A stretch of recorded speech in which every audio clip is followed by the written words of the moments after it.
Feel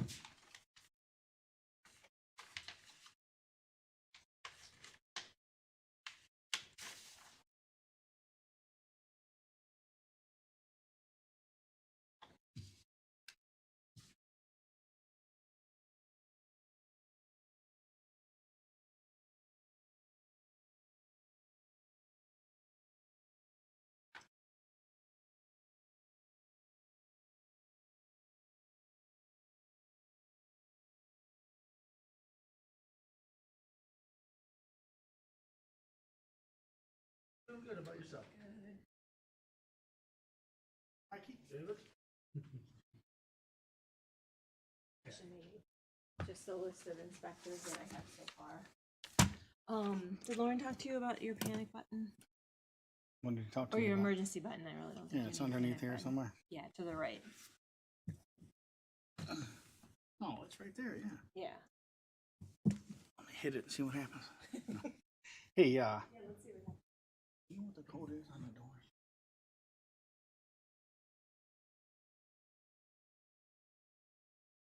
I remember. No, because it doesn't mean anything,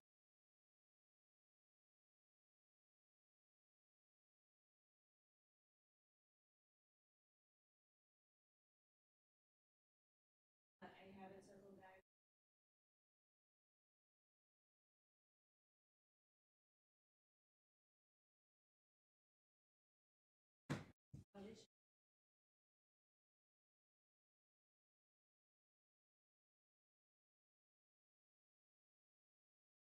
Businesses. Oh, for parking validation? Yeah. Yeah, you got to back there. Well, I have circled.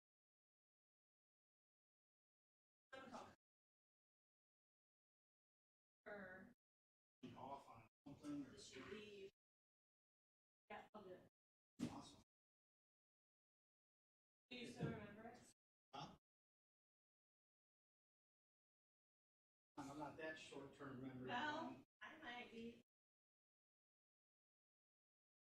I might be.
Somebody bringing.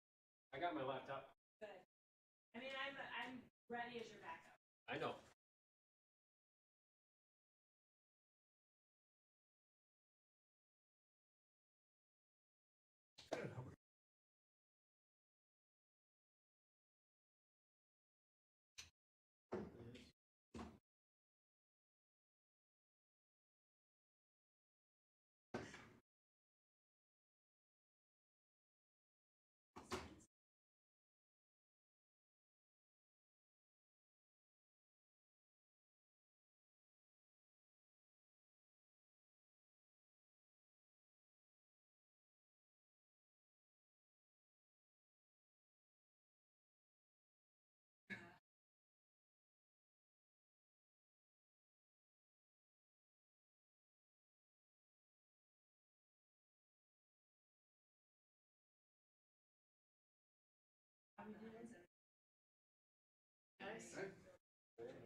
I'm good.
Call the Election Commission to order. Clerk, please call the roll. Commissioner Germaini? Here. Lamore? Here. Felder? Here. Hayter? Here. Stillgrave? Here. Vining? Here. Mayor Clark? And so we have commission action this evening. Just Clerk? a few items, yeah, Yeah. it's just a few items. So first, we're gonna need a motion to approve the minutes of the regular meeting, which was held August 19th. Your Honor, Yes. I make a motion to approve the minutes from the election commission meeting on August 19th, 2024. Second. Motion by Commissioner Vine, support by Commissioner Felder to approve the minutes. We can do all in favor. All in favor, say aye. Aye. Opposed? Thank you. Clerk? The next item is resolution delegating appointment authority. Since COVID, we've adopted a resolution prior to all of the elections, just giving me the authority to add any election inspectors that I may need. My list is pretty full this time, so I think I'm going to be in relatively good shape, but you just never know. So this is just a little insurance. So we'll just need a resolution accepting the delegation of a election inspector appointment authority to me, the clerk.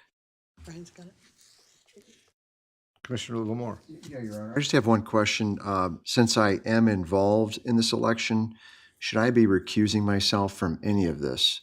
I'm asking the lawyer that question. Your Honor, I don't believe so. I mean, the Election Commission, when all of the council members are up for their council seats, takes these same actions. This is administrative for purposes of Thank the you. election. Appreciate that. And in that, I'll make a motion to approve a resolution delegating the authority to the clerk treasurer to make appointments of any necessary additional election inspectors for the purpose of conducting the November 5th, 2024 general election. By Commissioner Moore, support by Commissioner Stillgrave on item B, the resolution to delegating. All in favor? All in favor, say aye. Aye. Opposed? Very well. Next item, please. The next item is the list of the list of election inspectors to be appointed. This list will be forwarded tomorrow to the respective parties.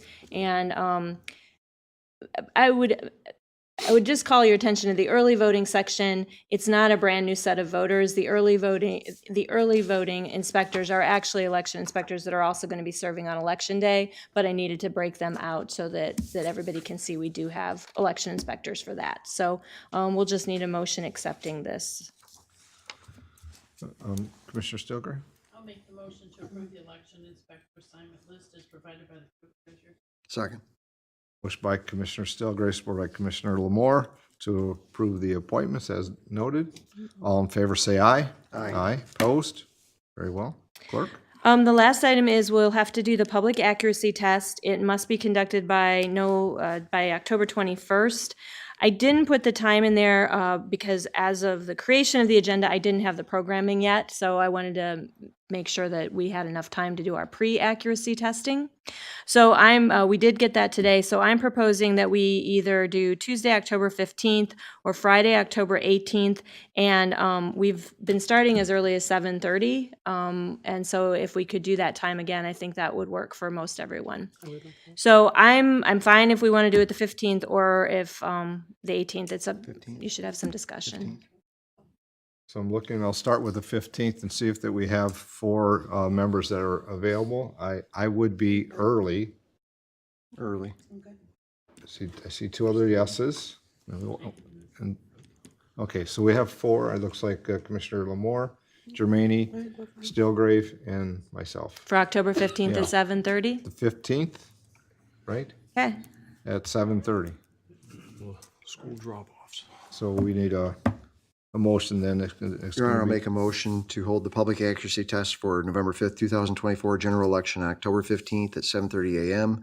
at City Hall, with the test to be conducted by the following election commissioners: Commissioner Steelgrave, Commissioner Clark, Commissioner Germaini, and Commissioner Lamore.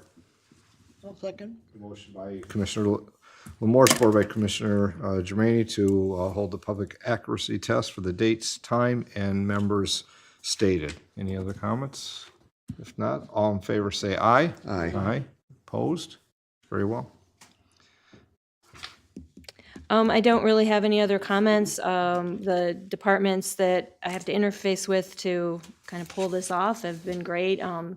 Public safety, I know we just had a meeting recently, and I appreciate all of their support, and the team in my office and myself, we've been working pretty hard, so I think all is well. Thank you. Any commissioner comments? Commissioner Felder? Yes. Just a note, as we approach another election, and, you know, these sorts of elections tend to be more contentious than the odd year ones. But in many cases, we see where there is sometimes grumblings about the results after the fact of an election, about the accuracy and the processes that we take before the election. And I hope that this, you know, is an opportunity for the community to become involved and avail themselves of the transparency that is open in our government, to come and see that we are verifying that things are working the way that they should, and that removes a lot of the doubts that may exist after the election takes place. And if, you know, just because we have different political views in this community is no reason to mistreat people, but it may be a good reason to vote if you feel strongly one way. So I hope everyone takes the opportunity to do that. But I hope that this serves to counter any what I believe to be future grumblings about election integrity and accuracy after the fact, when we're taking the steps that we ought to be taking and are following the process that we ought to be following ahead of time, and that we make opportunities available to the community to avail themselves and be part of that process and involved. That's all the comments that I would have. Other comment, Commissioner Lamore? Yeah, just to piggyback off of that comment by Councilman Felder, I think that lies on us a little bit in the sense that we can head that off at the pass, so to speak. I tend to see people, and I tell them everything that I view and do as an election inspector. I've done pretty much every one of them since I've been a councilman, and I've been very pleased with the clerk's office as how they've handled the elections. I think she's done an excellent job, and anybody who's ever questioned it, I stop them right there and then and let them know that I'm one of the election inspectors, so question me. You want to question her? Question me. So I think it's on us to kind of take upon us to head that off at the pass and say, not here, not in Monroe. We've not had any problems. And if you have a complaint, file it with somebody else, but not here. We've been very good about our election process. And I think that there's nothing funny that goes on here. We're very serious about it. And I think it's the integrity is at the utmost here. So we have nothing but be proud of that. And I think we're very good at it. And I think as councilmen, commissioners, we need to head that off the pass and just tell them it's not here, not in Monroe. Thank you. Other commissioner comments? I'll just be brief to say I agree with both the commissioners. I think that how Clerk Lavoie and her staff and the office and the inspectors that are from throughout our community, and you can just see the list and see the value of the interest and desire to make sure that we hold elections accurately and correctly. And I think that Clerk Lavoie does an excellent job, and we're very fortunate that we do have the, I'll say, the integrity within our elections and forthrightness of not only the staff, but also those that volunteer their time to make sure that it's done correctly. So I just want to say thank you as always, and that's all I have to say. Any comments from those present here this evening? Any comments from the public? Seeing none, motion to adjourn. Motion to adjourn. Council Commissioner Hayter, supported by Commissioner Lamore. All in favor say aye. Aye. Opposed? Very well. We'll close the meeting.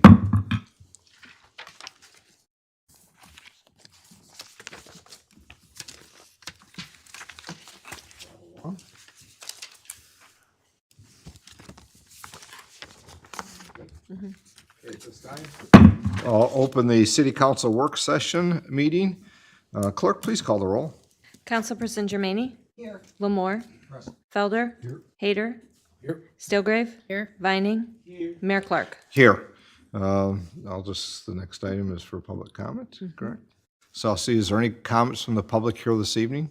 Any public comment at the start of the work session? Seeing none, clerk, next item, please. The next item will be item 4919, MPSD accreditation presentation. Thank you.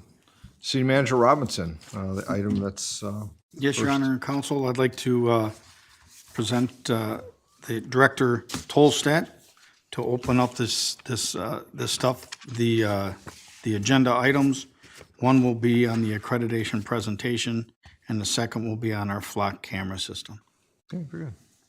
Director? Honorable Mayor, City Council members, Clerk Lavoy, Chad Tolsted, Director of Public Safety. It's an honor to be here before you tonight to talk about two of the projects, two of the things we've come to see to fruition that you've authorized here. The first one we're going to speak about, I'm going to have Administrative Lieutenant Therese Herrick come up and speak to. She's been here for a number of years, but this may be the first time she speaks in front of council. So I know you guys will all be very nice. But she's going to talk about the accreditation process. Many of you are familiar with the accreditation process. We became accredited 3 years ago, and then every 3 years you go through a reaccreditation process.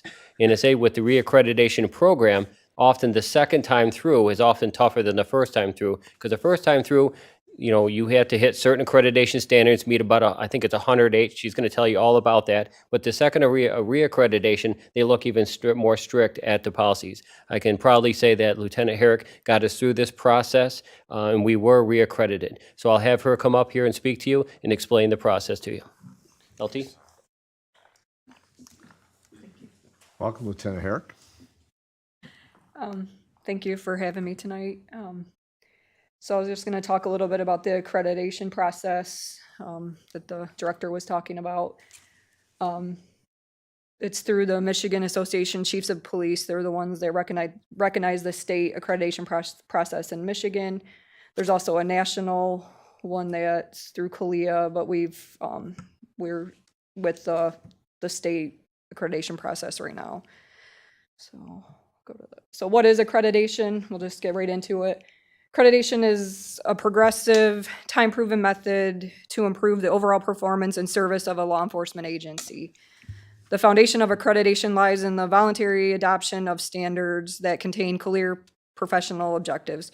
So the main thing about accreditation is that it's voluntary. The agencies choose to go through the accreditation. It's not mandated. It's not pushed on you. It's something that we volunteered to do and do openly. So why do you want to be accredited? So accreditation is a proactive and ongoing health check of your organization's defined processes and their execution. It supports the culture of continuous improvement through your voluntary commitment to review the best practices and how you choose to apply them. It can identify areas of professional excellence and where organizations need growth. It clearly defines organizational expectations, supports strong service delivery, and creates sustainability during succession. It also requires you to do internal reviews and external validation by outside parties, which increases trust and transparency with those you serve and your team. So a few facts about accreditation. So we are one of 88 agencies in the state of Michigan that's accredited through the Michigan Association of Chiefs of Police.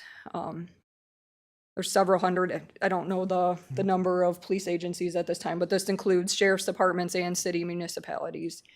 There's several more agencies in the process currently, but right now we're one of 88 that has achieved the accreditation status. So there's 108 standards to follow during your accreditation. There's also several hundred more components within a standard. So you're really looking at, I think I counted one time, like around 500 points that you have to be in compliance with overall. We were initially accredited in 2021, like the director said. We were recently reaccredited in 2024. And the accreditation cycle is a 3-year process. So a little bit more about the process. Once accredited, agencies have to remain in compliance with all of those 108 standards for all 3 years. So each year you have to show that you're in compliance So every year that 108 standards and the substandards, you have to show compliance. Then year 2, the same thing, and then for year 3. So it's quite a bit of work when you look at what's needed for your written directives and your proofs. So during that time, you review and update a majority of your policies and procedures and written directives. And then on top of that, you have to prove that you're in compliance with these standards. So these include pulling like incident reports, photos, emails, and any other documentation that proves that you're in compliance. And I'll go into some of the standards here in a few minutes. So once you have all 3 years completed, then you look at having what's called a mock assessment. A mock assessment, it's kind of a trial run before your on-site assessment. So you have outsiders look at your policies and procedures and your proofs prior to you having your official on-site. Then and those tend to be pretty brutal because they're trying to set you up for your actual accreditation. So they're really looking at your policies, your directives, and then what you've used for proofs, and they will tell you if they don't like what they see. So then you have more work on top. Then you have to go back in and try to fix what might need fixing. Then you set up what's called your on-site assessment. This is where 2 assessors from an outside police agency come in, and they have access to all your policies and your written directives and your proofs. So they actually come to your agency. They're there for between 1 and 2 days, and then they review these things. They take a tour of your agency. They do a ride along with an officer, and they also have they want you to have an open phone line for public comment. So we had to post on our Facebook that we were holding our on-site assessment, the times that the public could call in, like a 2-hour window, so the public can comment on as well. So it's a pretty tedious process. And then at the end of that day or the day 2, they tell you whether or not they are going to approve you or recommend you for that accreditation. Once that's done, they compile, I think it was about a 30-page report that they compile. They give a kind of a breakdown of the city, of the police department. They go, like I said, they go through all of your policies, procedures, written directives, proofs of compliance, and they compile into this report. That report is then sent to the MELAC Commission. That's a board of commissioners that just determines whether or not you're going to be approved or not. And then they hold a hearing for that. So myself and Director Tolstead had to go in front of the hearing of commissioners, and they kind of put you in the hot seat and ask, luckily, mostly Director Tolstead, the questions, but then they give you the approval. So, which we received back in September. A little bit more about the accreditation. These are some of there's 5 chapters that we're responsible for, and these are just some of like the points that they are looking at. So direction of personnel, they want to see fiscal control, internal affairs, disciplinary procedures, organization components, agency equipment and property, public information, agency records and computers, agency training, weapons and ammunition. These are all things that we have to provide proof that we do. We have to have a policy on it, and we also have to prove that we are in compliance with the standards in those chapters.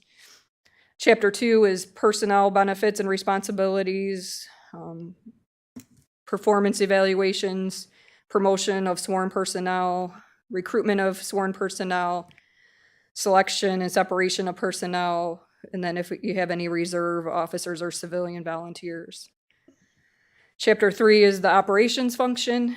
So they want us to prove that we follow arrest, search, and seizure procedures. We interview and interrogate people correctly. We read them, make sure we're reading them their Miranda rights and whatnot. We have to report on use of force, communications, which is dispatch, field activities, which is a variety of different subsections, traffic and safety enforcement, and then homeland security and critical incidents. Chapter 4 is involving investigative function, so we have to document and make sure we're following policy and procedure on criminal investigations, crime scene processing, storage of evidence and property, which is a huge one. Juvenile matters, make sure we're protecting rights of juveniles, and then special investigations and operations. And then the last chapter is chapter 5. This is all on transporting of arrestees, detainees, and prisoners, the processing of arrestees, detainees, and prisoners, and then the holding of arrestees, detainees, and prisoners. If you don't, so we don't process or hold arrestees. Luckily, we're fortunate to have the Monroe County Sheriff's Office Corrections Division handles all that for us. So they do have what's called a waiver. If you can prove that you don't do one of the criteria in this, you can get a waiver. The director has to fill out a form, and we send it to the head of the accreditation process, and he gives us a waiver. So we are able to waive a handful of standards, but for the most part, we have to follow the 108. Also, that comes along with accreditation is they have what's called meaningful reviews. So after each incident of these, we have to provide a supervisor completes a meaningful review, and then it gets reviewed by the police administration. So any internal investigations or citizen complaints have to have a meaningful review. An employee collision has to have a meaningful review. Employee injury or exposure, a use of force incident, if personnel is removed from duty, motor vehicle pursuit and or stop stick deployment, and foot pursuits. All those have to have a meaningful review after the fact, where the supervisor takes a look at it to see if any policies, training's needed, disciplinary issues, those types of things are found to have happened in these. And then also, last but not least, we do annual analysis reviews. So they take a look at all of those meaningful reviews that we've had throughout the year, and then they break it down in an annual review. So internal affairs complaints have to have an annual review. Bias-based policing, any complaints on bias-based policing has to have an annual review. Employee collisions, employee injuries, all use of force incidents, motor vehicle pursuits, and foot pursuits are all broke down in an annual review.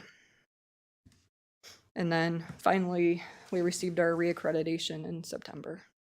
So I know that's kind of a lot of information, kind of quick, but I'm open for questions if anybody has any questions on this process. I'll just say, I appreciate the review. I mean, it gives background information not only to us here, but of course those that will be watching, what the chapters are and functionality and how that's broken down through different aspects. But and of course the meaningful reviews, and then the analysis, annual analysis reviews, because you just can't do it at the end of 3 years. It has to be done periodically and as it occurs. And then of course the responses and interaction to make decisions if needed to be so. So I'll look, see if there's comments. Question. Yeah, How long does Michelle. this take? It's an ongoing, it's a never-ending process. So So you're already on I the was next 3 years? working on this up until the pretty much the day that the assessor showed up in the end of July, I believe it was. So our accreditation, it goes from so it cycles October 1st through September 30th, but since we're kind of in a odd cycle, the hearings that they hold are in September, so I had to be done, finalized by July, so we could have them come to the agency and they could have the report done before September. So I had to have all this completed on the end of July.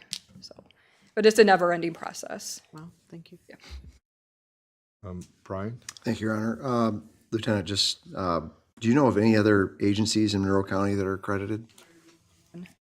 That says a lot, really does. Do you know if anybody else is attempting to get accredited? The sheriff's department's looking into it, but outside Have they of ever that, have they ever done it before? Do we know? no, not that I'm aware of, no. Speaks volumes. That's beautiful. Appreciate it. I appreciate your effort, and I really think this is great because this is one of the things that we strive for on city council is the transparency and knowing that our department is going through this process really speaks volumes. So thank you for your efforts. Appreciate it. Other comments or questions? I just, a couple of things to review, because I think back as was noted, the city police department had accreditation through CALIA. And of course, then as we looked at the state, I know attending meetings with the Michigan Municipal League, that's where it kind of started with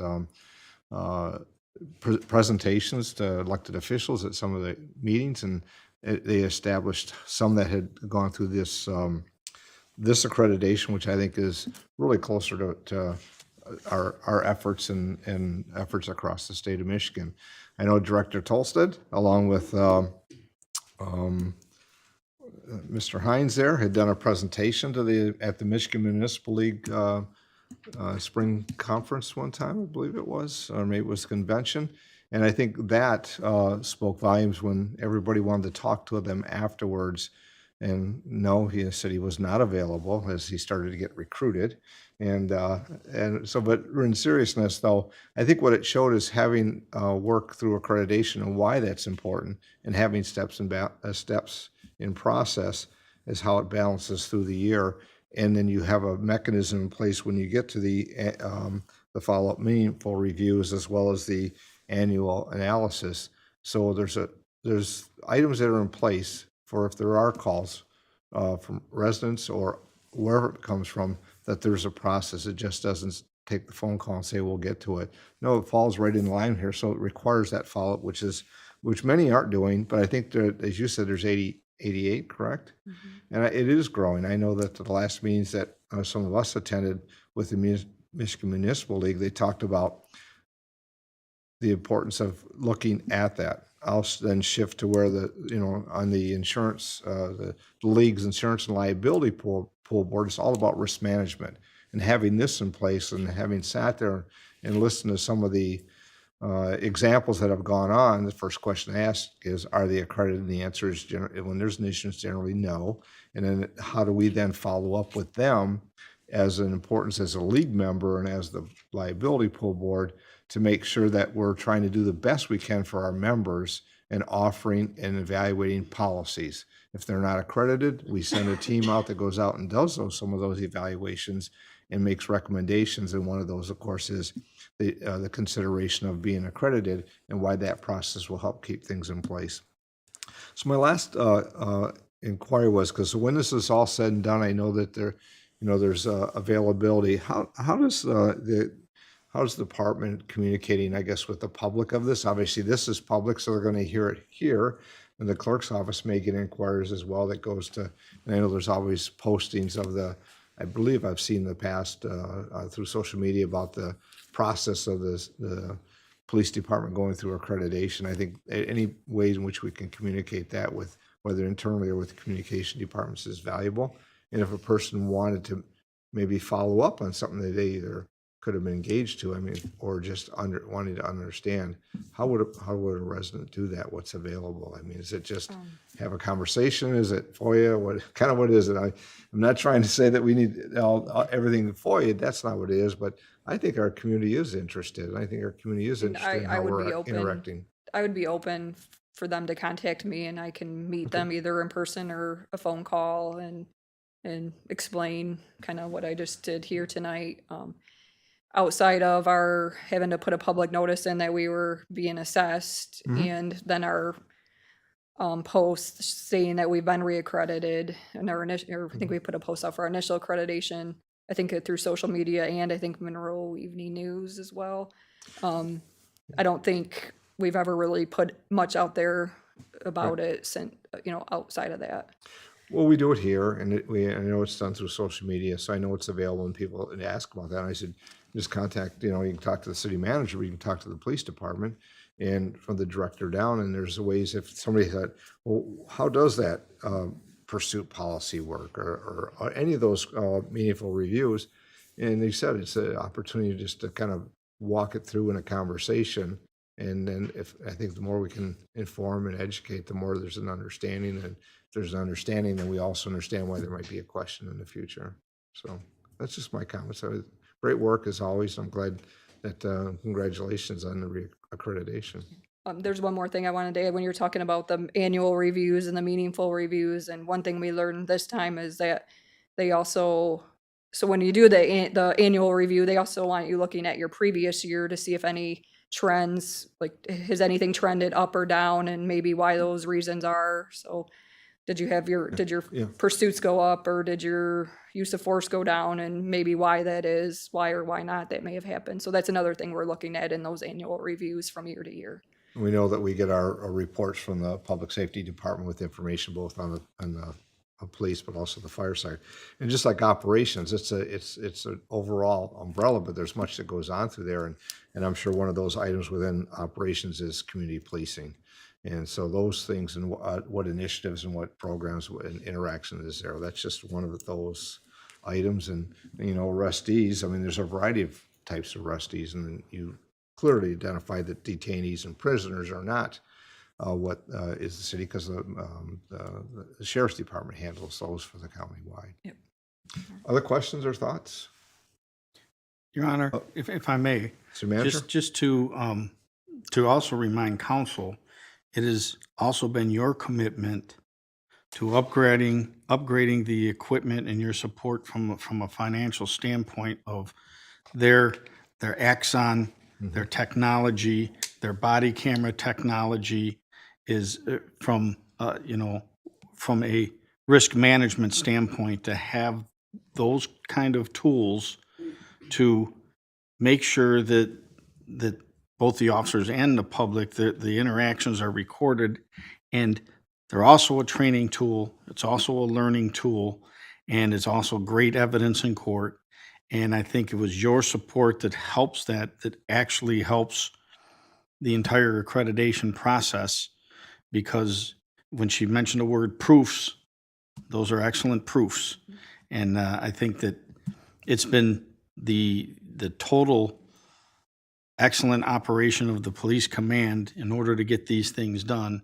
But I think it's also important to note your commitment to making sure they have the technology and the tools to meet the standards that this is not. Accreditation is not an easy process, and it's really, really, I'm very, very proud of them. And thank you, Therese, for a great presentation.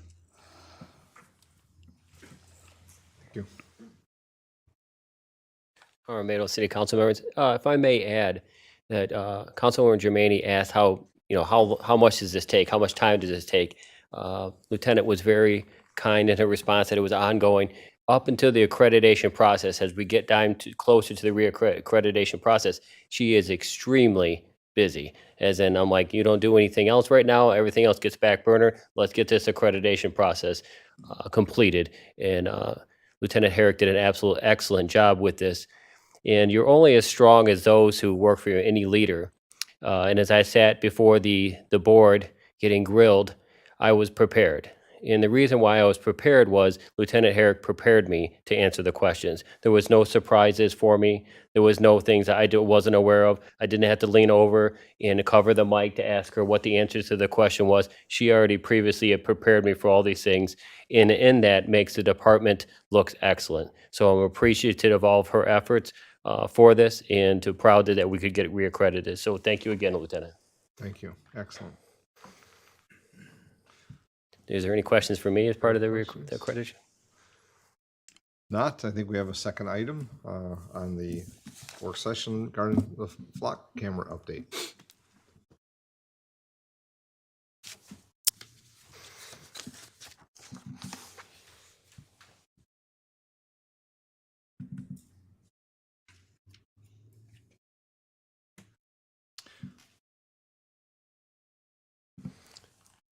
If I may, Your Honor, I don't know, Mayor, City Council members, Clerk Lavoy, again, Chad Tolstead, your Director of Public Safety. It's good to be before you here again tonight. Again, another achievement by the staff. Detective Lieutenant Paul Marks come before you today Detective Lieutenant Marks, this is a new position, one that you guys have recently authorized. Not only does he oversee the Detective Bureau, but he also oversees the technology and training for the department. Here tonight, he's going to be talking about some of the technology that we've put forth, that the city manager has brought forth here tonight, mentioning that things that you guys have authorized as a department that keeps our city safe. Oftentimes, what doesn't happen is hard to measure. So the accreditation process keeps us at the risk management down, which makes our lawyers happy, right?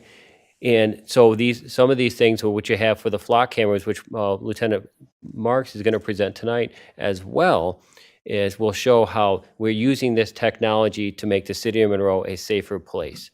So with that, I'll bring up Lieutenant Marks. Thank you. And welcome.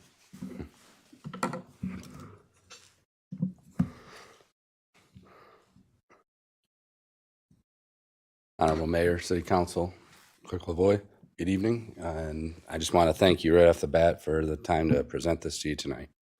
Also to piggyback off what the city manager was talking about, just thank you as well for the investment in the department and giving us these tools. And we do call them tools because they don't work without police officers. They help us and enhance us to be able to serve the community better.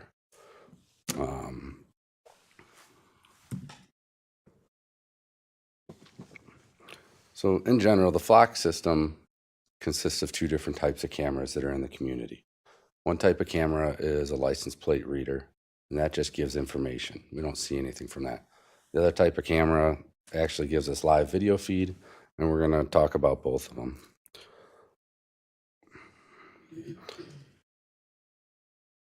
So the first type of camera is the Falcons. The Falcons are the license plate readers.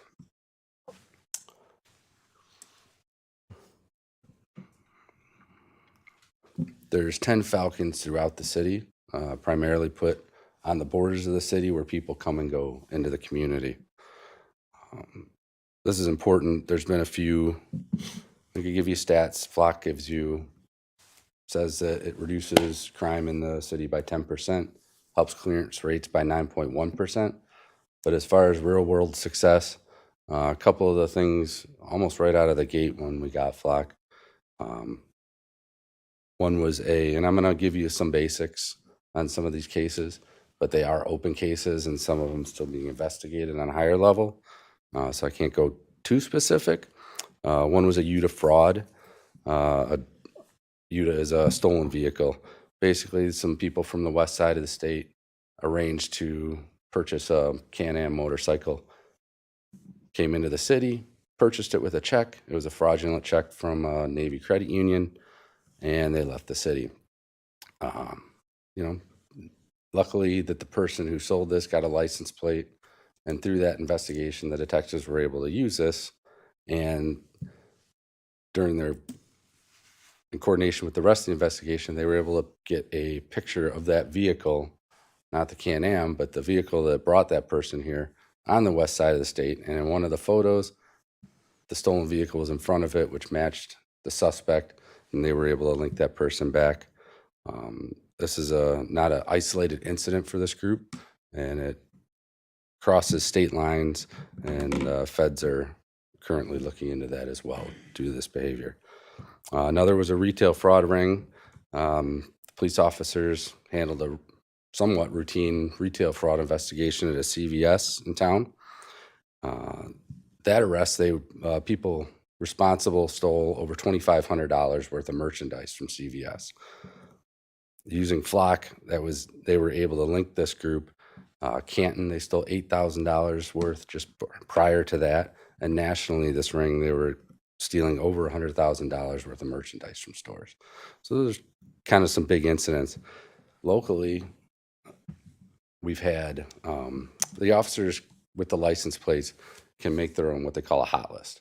So they can put in a license plate if it's someone that they're looking for or need to try and find. In this case, it was the officers responded to a residence, pretty much a routine call. It was a missing person, possibly suicidal. The officers on scene were able to put that license plate into Flock, and it'll give them alert if it crosses in front of one of these cameras. Less than 4 hours later, that's exactly what it did, and they were able to stop this vehicle, make contact with the person, and resolve the situation very quickly.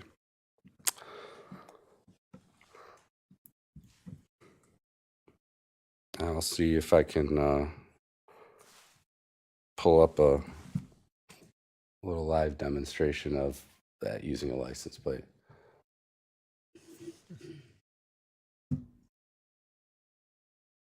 So this is basically what the officers see. This is the dashboard. This isn't anything different.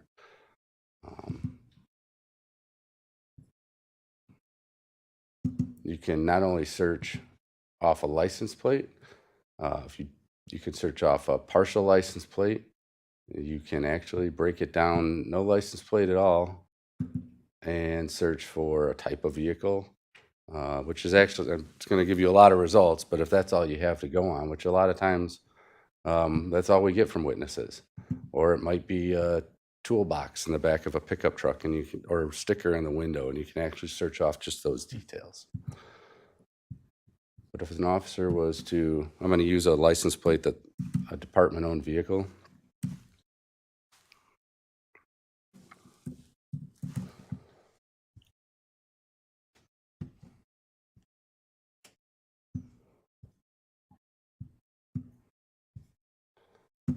And this is a big feature too, that I'm sure you'll find very important.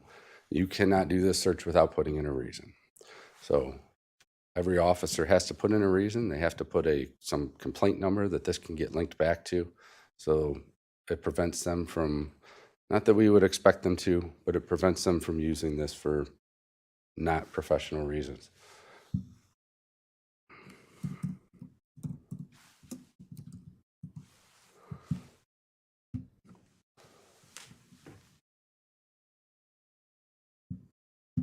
So in 1 month, this department-owned vehicle has been captured several times. My car. No, that's mine.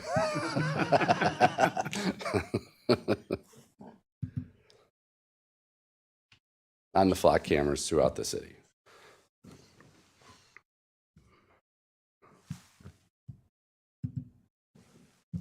So investigators can have this on their desktop. They can get these alerts if something pops up on a license plate reader.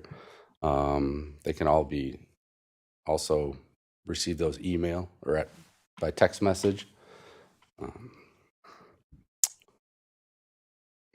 Outside of us looking for a vehicle, this obviously also hits on any number of things such as stolen vehicles or warrants, even suspected terrorists. We haven't had any of those. These will all alert the officers.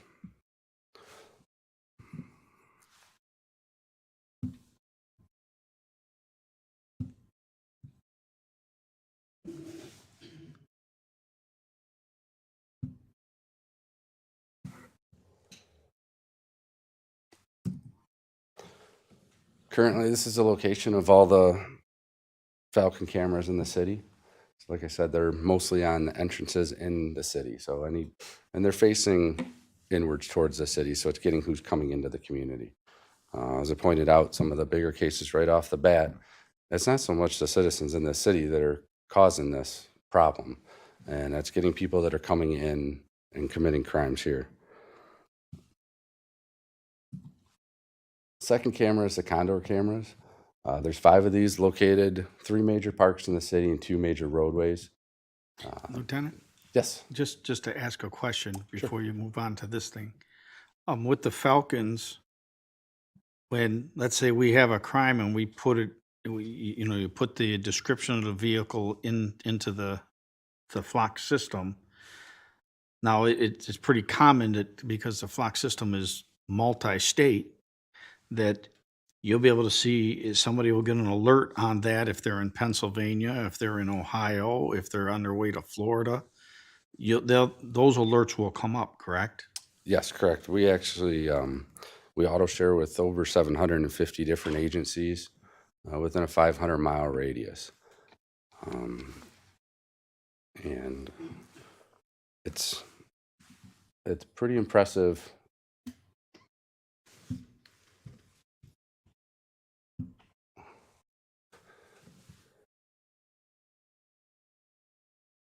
Let's go. Okay.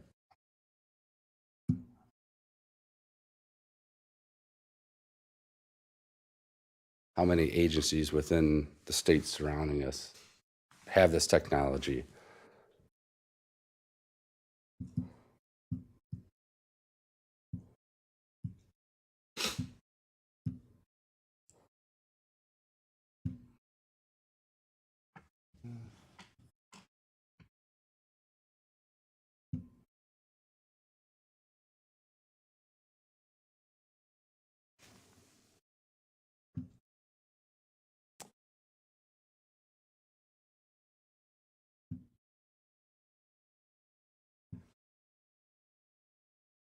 It generally populates this pretty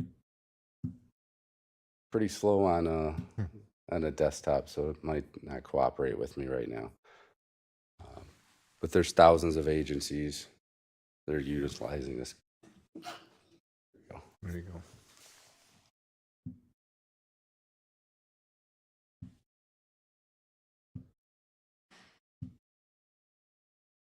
Obviously, as you see some of the larger cities, Detroit, Toledo,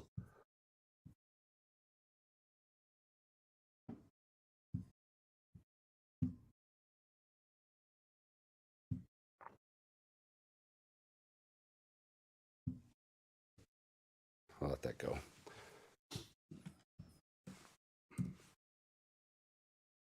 No, that's good. I think it's important to know that it's, this isn't a novel idea that's just attached to our region or our region of the state. This is something that is expanded and is very helpful because, again, it's another way of us being able to communicate with the other agencies and receive information and them to receive information, which would seriously assist us in solving crime and identifying people in need.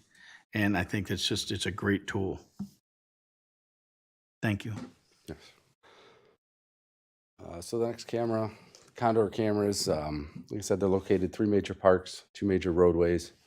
We can look at these live. We can pan, tilt, zoom live. They record all the time, so we can set them on certain areas that may be problematic. Obviously, places like St. Mary's Park holds numerous large events, especially in the summer. We can use this to keep better awareness on the area, provide better security for those people that are coming down to the park to see those events. And not only that, and from the police side of things, we get, obviously we handle things like the MDOPs, the bathrooms at the parks or different areas when they come up. And if we know we have an area to focus on, we can set this camera on it and it'll record. And again, help us to hopefully solve the problem long-term, and so we don't have to keep having those frustrations. Also gonna try and give you a quick demo on the Condor.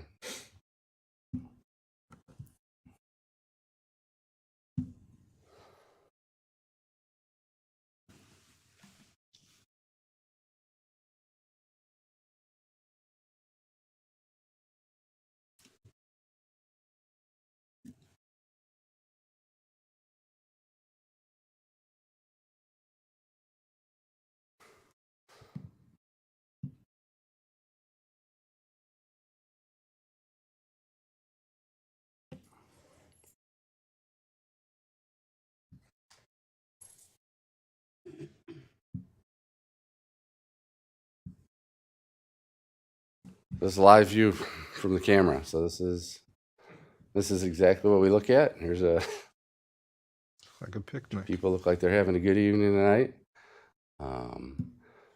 We can manually move this around. We do have a couple preset locations, so it will zoom in.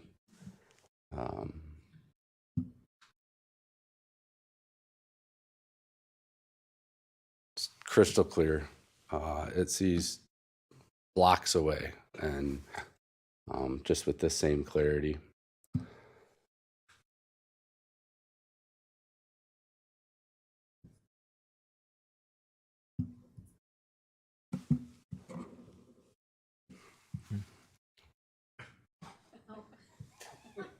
I think I knew who that is.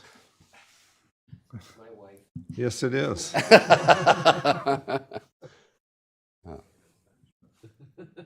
She's supposed to be waving. She's looking at her phone. There she goes. I saw somebody waving at the park, so, at the pavilion. Duke's doing his job. I want to see the dog wave, actually, so. Right. Interesting. I don't know if I can do that. What? So this gives us some added abilities as well.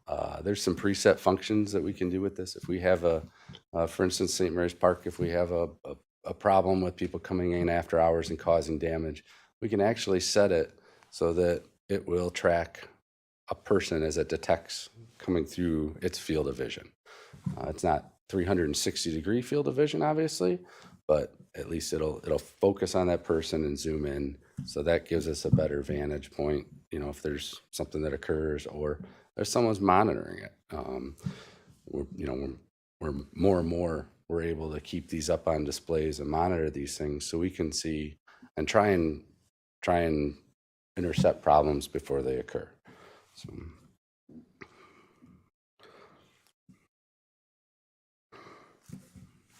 Is that at maximum zoom right now? nope. Because you can actually almost read that license plate that's on that Explorer across the street.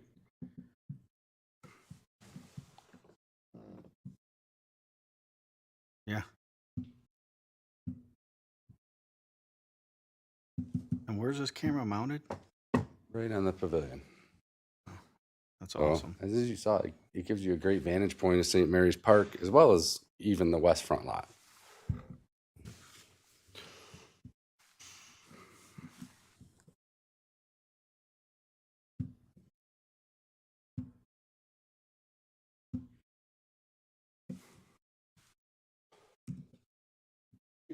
Yes, Kelly? Are these the cameras that we talked about some years ago and we started to mount them like the one at Labor Park? Is this that camera or are those a different set of cameras? Those are a different set of cameras. Those are the Meraki cameras. The one at Labor Park. Do you know, is it a clear view like these condors or are these stronger than those other cameras? These are a clearer, better technology, better zoom than the Meraki ones. And currently there's 5 of these within the city. Munson Park, Carnes Park, St. Mary's Park, the Monroe Street Bridge, and the North Dixie Highway Bridge.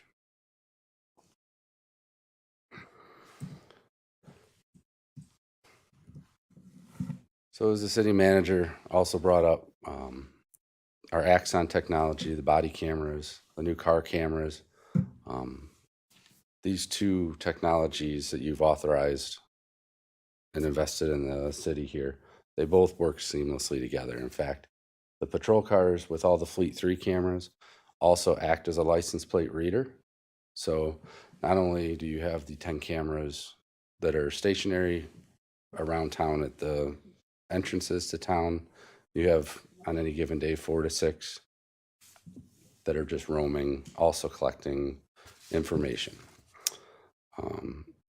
Any of the video, any of the data that's produced by Flock, because it's integrated with Axon, is also linked, so that gets transmitted to evidence.com, which is where we hold, it's Axon's platform for holding all the cloud data, all the body cam footage, all the car camera footage. Any pictures that we take now is all stored in that place. So when this information is transmitted, it is beneficial for a couple of reasons.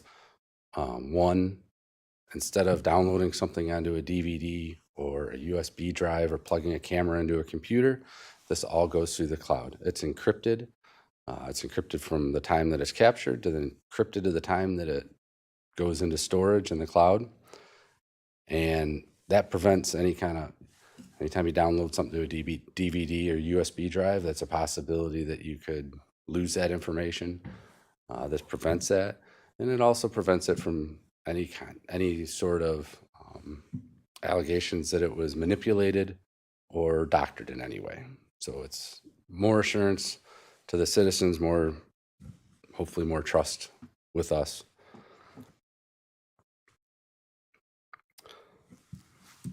And that kind of leads into another big aspect of this. And I already mentioned the data encryption from collection to all the way through and during transmission. The data that Flock gets from the license plate readers, this is automatically deleted 30 days unless it's flagged for an investigation.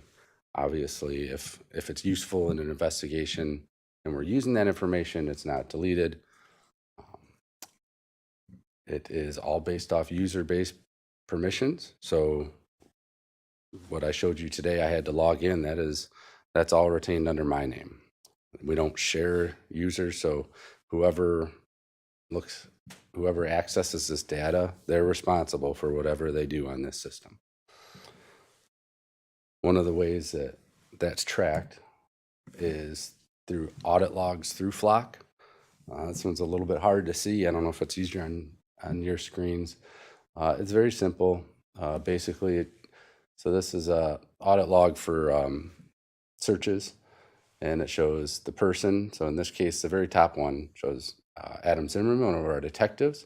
It shows what date and time that he searched for this information, what filters he used, and the reason that he gave that he's got to search this data. The audits are, our department audits these logs monthly, and that's by the director's designee. Audit logs will not delete with the data that the 30 days, or the data that deletes after 30 days, the audit logs stay. They cannot be manipulated. As an admin for this system, that these can't be changed. There's nothing that anybody can do to change these.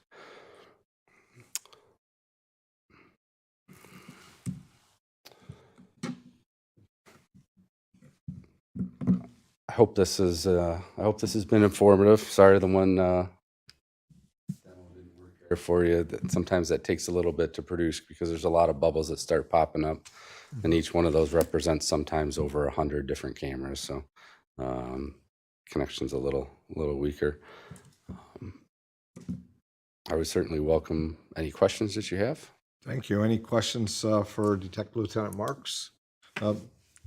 Mike? Thank you, Your Honor. Not a question, just a comment. I know when we had our initial meeting about getting the Flock cameras, I know this board had a ton of questions, and I appreciate you guys coming and giving this presentation because it certainly answered a lot of those questions, and like you said, gave us some real life instances where this is benefiting the community. So thank you. There you go. Other questions or comments? I'll start at the end. Andrew? Yeah. Regarding the process that we had prior to this new tool being deployed to help empower our officers to do more with the resources that they have at their disposal, sort of walk me through what the old process was of how you go about investigating something that you'd use this system for versus how we're using the data that and the tools that we have now and how that enhances that process.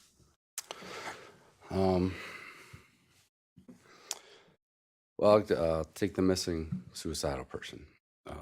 In the past, I get dispatched to a missing person. I would go take the information. Obviously, if they drive a vehicle, we would get a description of them, get a description of their vehicle, the license plate, and typically we would put that out over computer to the officers.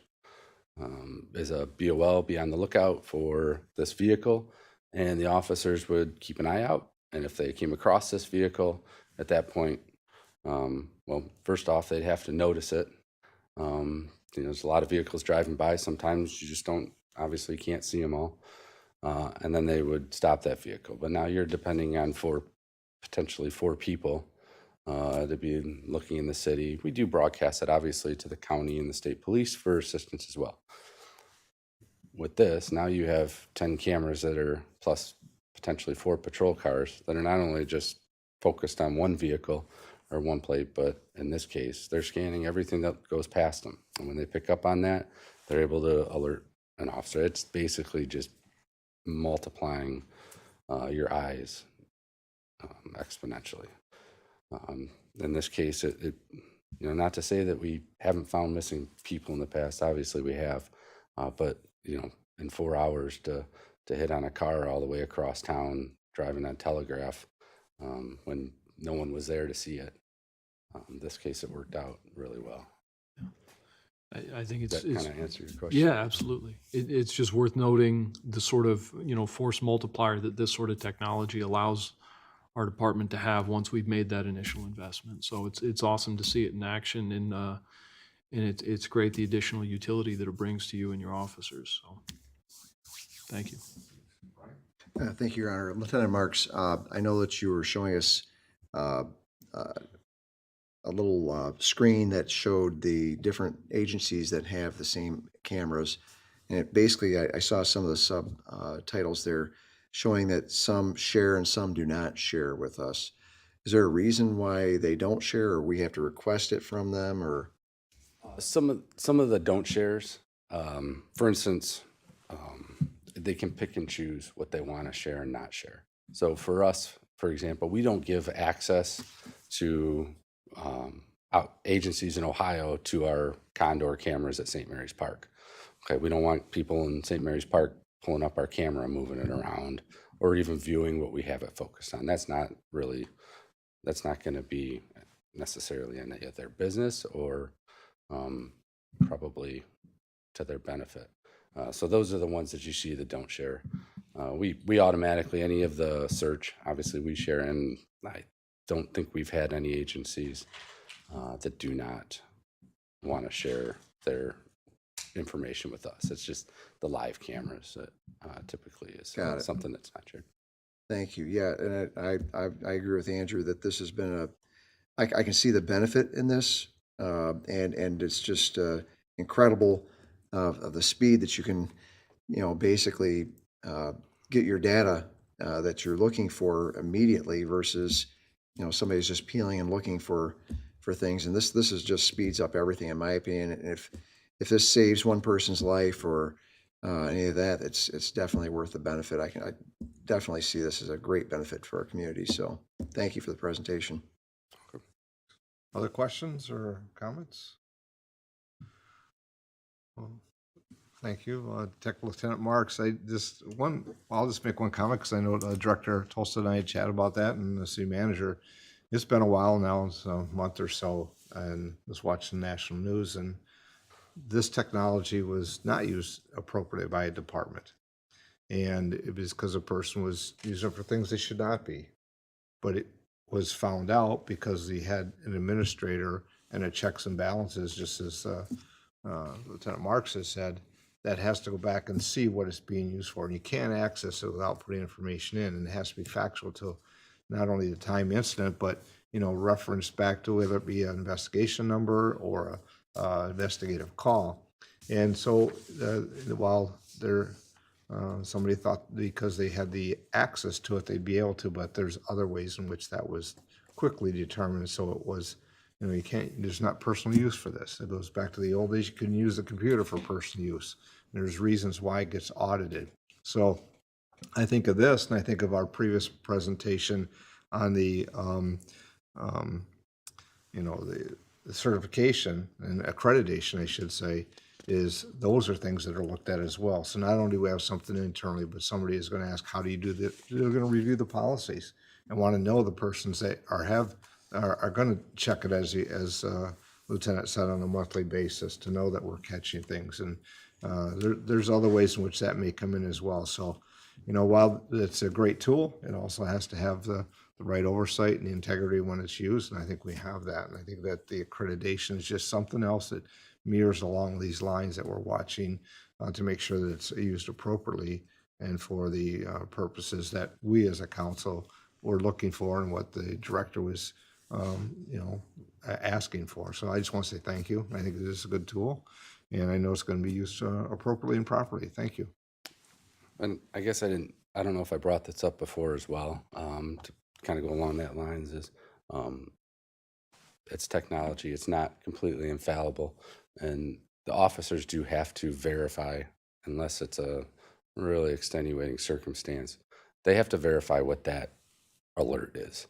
If they receive an alert that says this is a stolen car, they have to go on and check it. Sometimes it's just a trailer hitch will obscure a license plate and maybe one of the letters, so that hits on one of these cameras. And that's why it's really important. They look at those pictures, and you can pick them out. And also they verify it on lien. So nobody accepts this as absolutely perfect information. We always verify it to the best of the ability, even when it comes in instantly. So. Very good. If there's no other questions, thank you very much. Director? Members, Clerk Lavoy. Thank you for the two presentations tonight. I'd like to point out as well, with Lieutenant Marks and the staff that we have working for us, that when we brought this project to you, it wasn't a think tank with just me in it. I brought in staff, I asked them what they thought of it, and Lieutenant Marks, I said, do we want this technology? Is something we want? He researched it, he provided me the information, which then in turn, I get to stand before you and provide that for you. So I'm appreciative of Lieutenant Marks and his hard work that he's done in this. And also, part of his job duties is not only understand the technology, but he also has to train the entire department on how to utilize that technology. How do we use it to our best advantage? You can see it since we've had these put up, is you can see the more and more it's being used for hot lists, for checking for vehicles. So the technology is being used, and I foresee in the future it being more and more productive and more success stories here within the city of Monroe. And I know Sheriff Troy Goodenough is also working hard in his communities outside of this, is to get some more put up as well. If I could point out a couple of people I'd like to thank as well outside my agency, which would be Dave Tubbs, our electrician. Commander Lindsay stayed tight on him, and he's the one, while these things get up and we get to present all the fun stuff to you, this is the technologies, that stuff doesn't start working until the power gets to it. So we're really appreciative of Dave Tubbs, to the DPS department, for providing that as well. I'd also like to thank, for our earlier presentation, is our communication department, Jody Egan, that the mayor asked, how does the public find out about accreditation? I was about 90% sure we did have this, but I wanted to verify, and she did verify, that we have a link on our website that you can go to and click on that link and find out more information about it as well. We also have a link for the flock cameras that the public can go on to. If they want to find more about the flock cameras, they can go on and click on that link as well. Very good. Thank you. Thank you very much. See any other, okay, I don't see any other questions. Okay. Thank you much. Thank you. Manager Robinson, anything further this evening, or other items that you may have as time permits here? The administration doesn't have any other items scheduled for the work session. However, if there is anything that council might see on this agenda or any other topic they'd like to discuss or give their feelings towards, we're more than welcome to entertain that. Thank you. So we have some time here before the city council meeting that begins at 7:30. Is there anything on the agenda that a council member may have or a clerk may have through the consent agenda? Thank you again, all, through that, and obviously presentations, public hearings, or council action. I know we've reviewed, but there may be something that you need clarification on prior to that. We could entertain that comment. All right, if there is none. So I see we have some guests that arrived here in the middle of or toward the end of the work session, and maybe here for a purpose. Was there anything related to the work session on the two items we discussed here? If there's a comment, a public comment? Totally different. Totally different, okay. Probably for the council meeting then. If I would get an opportunity in case she couldn't arrive on time for the work session. I have nothing further unless council does. Nothing further. All right. So at this time, we'll adjourn the work session, and at 7:30, we'll come back for the city council meeting and start promptly. Thank you all.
Call the city council meeting to order. Clerk, please call the roll. Councilperson Germaine. Here. Lamore. Present. Felder. Here. Hader. Here. Stilgrave. Here. Vining. Here.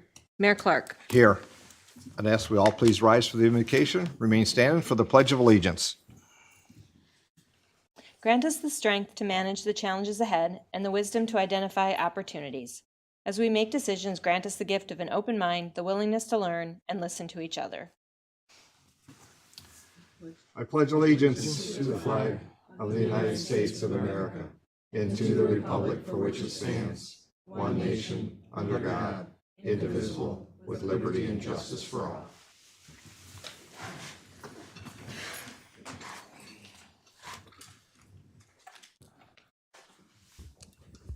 Clerk, first item, please. The first item on the agenda is the approval of the regular agenda. Manager Robinson, any adjustments to the agenda from the administration? The administration has no adjustments to the Thank agenda. you. Council, any comments or adjustments on the agenda? Seeing none, it'd be a motion would be in order. Councilman Lamar. Thank you, Your Honor. Make a motion to approve the agenda as written. Support. Motion by Councilman Lamar, supported by Councilwoman Stilgrave to approve the regular agenda.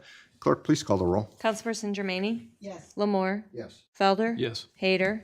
Stilgrave. Yes. Vining. Yes. Mayor Clark. Yes. Next item, please. The next item is the consent agenda, and for item B, approval of payments, the amount should read $2,907,719.19, 2907719.19. Thank you. Are there any items on the consent agenda that council members wish to have pulled for further discussion? Any items on the consent agenda council wish to have pulled? Any items on the consent agenda those present here this evening wish to have further discussion on?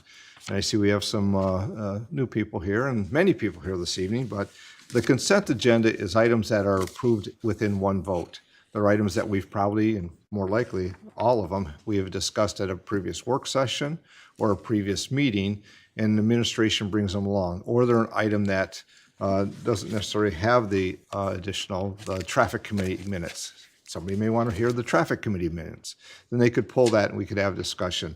So if you have those that have the agenda or have looked at it, the items on the consent agenda will be voted on collectively unless anybody present wishes to have the items on the consent agenda pulled for further discussion. If they're elsewhere on the agenda, there'll be interaction vote by the council, as well as the public hearing or the presentation. So I'll ask again, any items on the consent agenda from those present here this evening? Seeing none, motion would be in order to approve the consent agenda. Councilman Felder. Yes, Your Honor, I'd like to make a motion that all items on the consent agenda be accepted, placed on file, recommendations carried out, and resolutions adopted. Motion by Councilman Felder, supported by Councilman Hader, that all items on the consent agenda be accepted, placed on file, recommendations carried out, and resolutions adopted. Clerk, please call the roll. Councilperson Germaine. Yes. Lamore. Yes. Felder. Hader. Yes. Vining. Mayor Clark. Yes. Next item, please. The next item is under presentations, communications, and public hearings. It's item 4920, Faith in Blue presentation. Thank you. City Manager Robinson, the presentation this evening. Yes, Your Honor, I'd like to invite Director Tolstad of the Department of Public Safety to begin this presentation.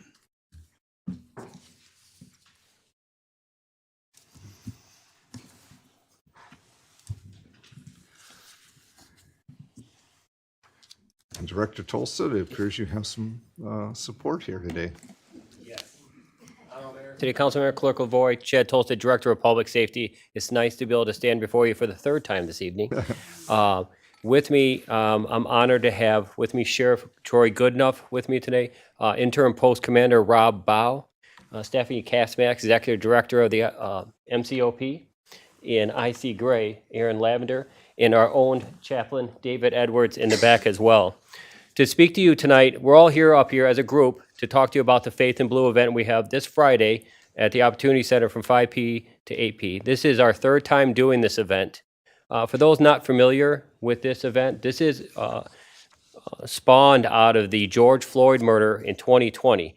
that it was a national movement to bring communities and law enforcement back together to have conversations, to be a part of, because we are, as law enforcement, are a part of the community, and the community is a part of us as well. So to bring these things back forward. So when we first reached out, I partnered with Sheriff Troy Goodenough, and then I'm like, who in the community can we reach out to? My friend Aaron Lavender was the first one that came to mind. I was introduced to Aaron Lavender by the mayor himself. We sat down and have coffee, and we've been friends ever since. I'm appreciative of his friendship and always appreciative of his support in all areas. He's a very positive person, and if I ever feel like I need to be uplifted, I just think of Aaron or call him, right? Even better yet. So the mission of the National Faith in Blue Weekend is to facilitate safe and stronger communities by engaging law enforcement officers and local residents through the connections of faith-based organizations here.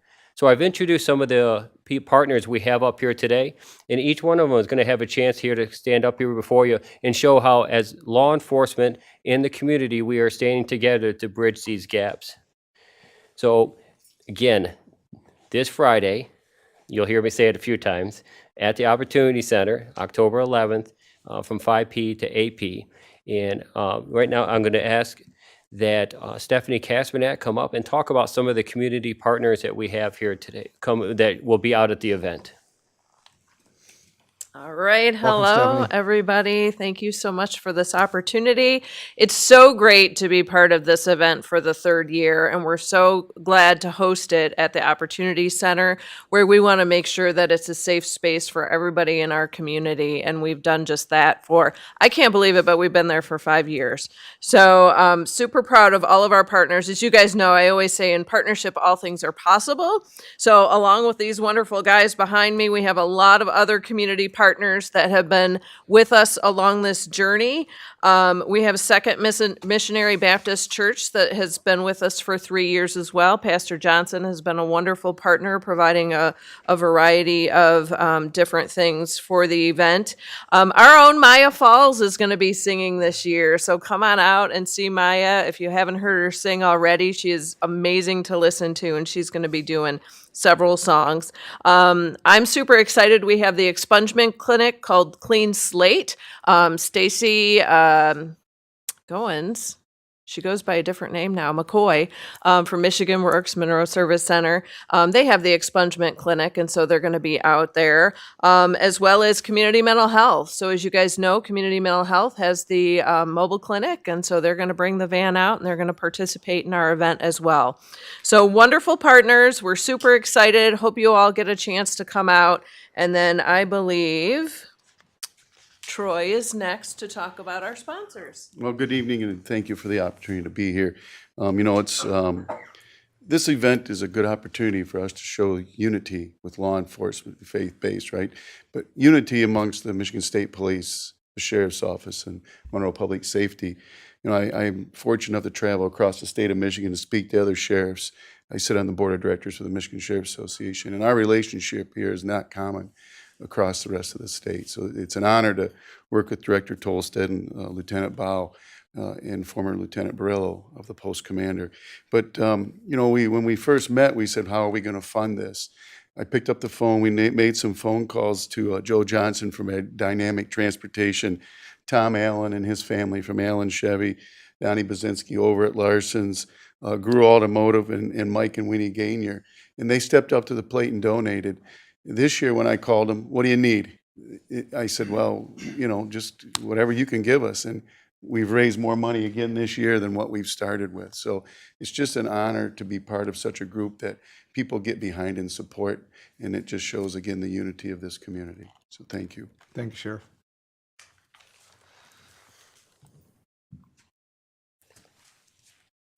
I'm next. Great. Honorable Mayor Clark, City Council, Clerk, I'm having a brain freeze right now, but Boy. Michelle, well, you've been on my show so many times, I should know your name by now. But this is truly a special event. I can't believe I'm back here 8 years later, and this was my mission. This was part of the mission of IC Gray with Class, having this shared space, coming together as a community, as a collective whole. This really warms my heart. Look behind us. This is what America is supposed to be about. This is what it's about, coming together as one country, one community, all of us together. Think about it. It doesn't matter where you come from. It doesn't matter who you are. We're all coming together as one community. We could be an example for the rest of the world. We can be here in Monroe, and that's what that's what we're doing right now. This is what class is about. This is what shared space is about. This is what unity is about. The mayor always told me you can't spell community without the word unity. And it's so true. We are a community united. And I'm just so proud to be a part of that. And our community vendors are also a part of this. You talking about our diner, Tiffany's, Amaya's. Shout out to Tino Amaya, wherever he is. He's always giving and always loving and always giving back.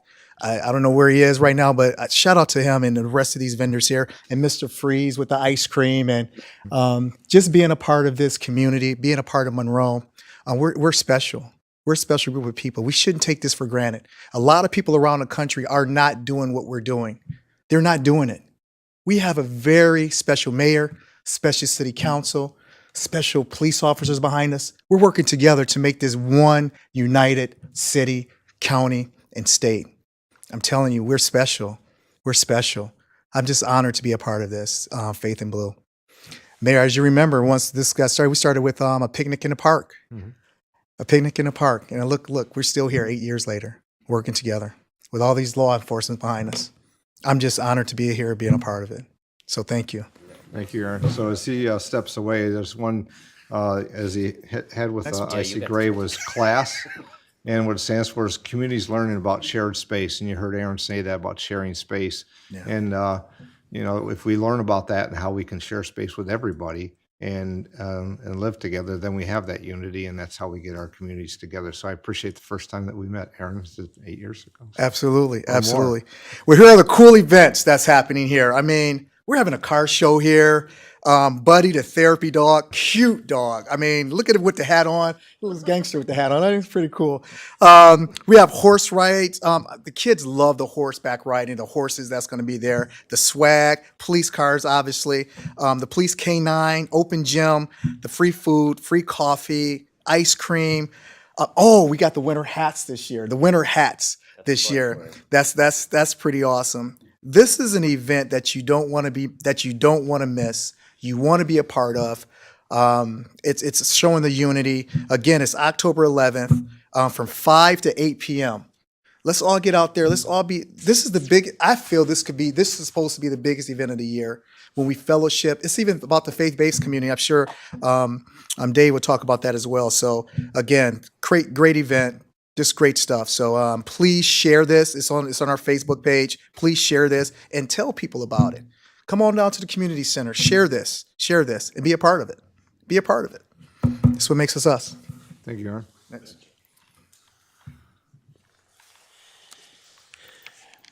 Greetings. Thanks for the opportunity to share my part.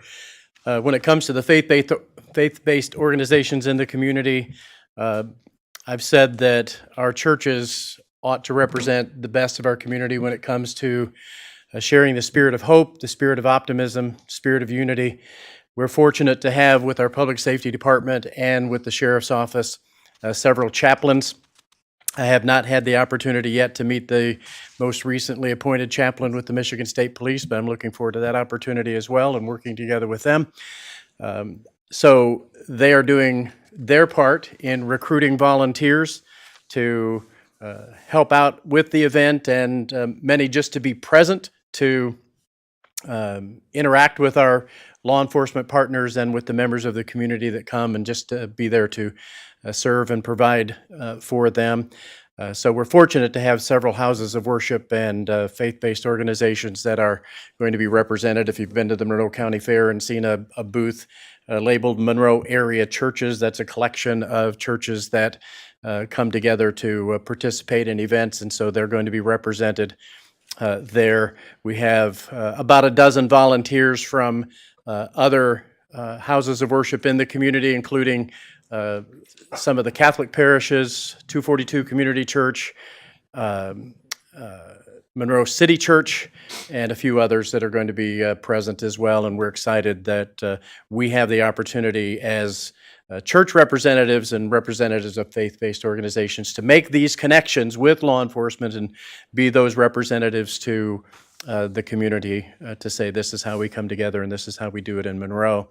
And as Stephanie mentioned, we've had some musical artists from several churches participating in the past. This year we have an exclusive contract with with Maya Falls, who's going to be singing several numbers for us, and you'll enjoy every minute of it from start to finish. And so we encourage you to come out and support the event. Thanks.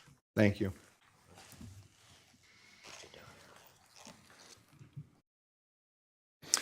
All right, so what it comes down to with this is community involvement, okay?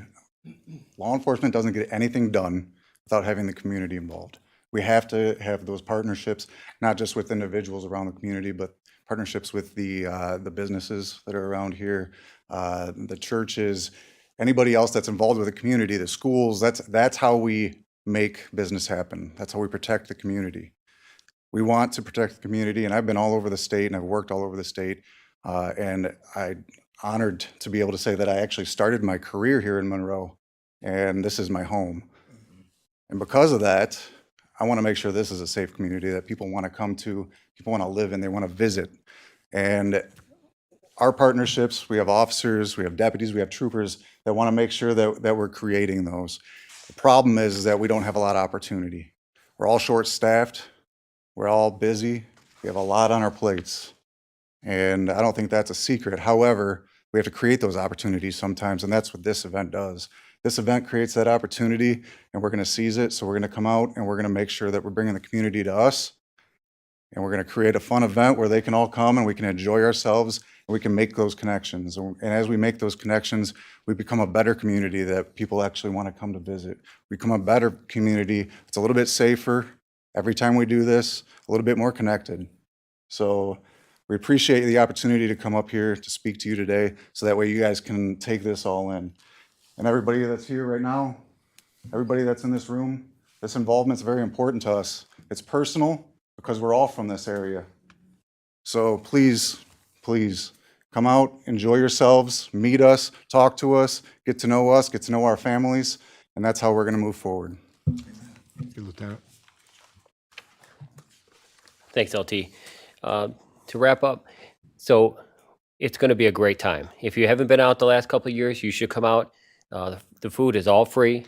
We'll be raffling off prizes at the end of the event. Tiffany's dropped off 8 $25 gift cards for us today to give out at the end. Our diner has given out a gift card, and we expect more to come in as well.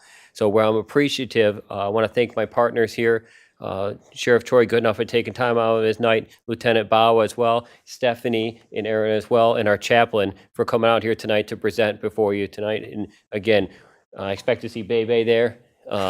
He's there at council meeting. He can be there at our Faith in Blue event. Look forward to seeing him out there. Before we close out, council, do you have any questions for any of the members of the group here? So that's October 11th, correct? It's October 11th. Yeah, it's somewhere on there on the slide, each one of them as well. If you look hard, you can find it. And I also see that the event page is on social media. So maybe I'm assuming it'll be at pretty much all of our social media pages in the city, but also with our friends here, right? You'll see many posts coming out this week. Exclusive one from Maya Falls. We're very excited to have the well put by the chaplain exclusive contract with Maya Falls to come out and sing. Beautiful voice as well. So you'll see a bunch of those things to come out yet, but we do have an invention page as well, Mayor. Thank you. Any questions or comments from council? I know that I look around and every council's been there has participated and joined in, and I expect we will as this. My wife will Next be time out there as well working again. Okay, yeah. So if you On October 11th. Yeah, on October 11th, 5 to 8 Mayor. Yes, p.m. correct. At the Opportunity Center. Yeah, the Opportunity Center. Yes, Mayor. Okay. Oh, thank you. Well, thank you so much. Thank you. Appreciate you all being here and being unified.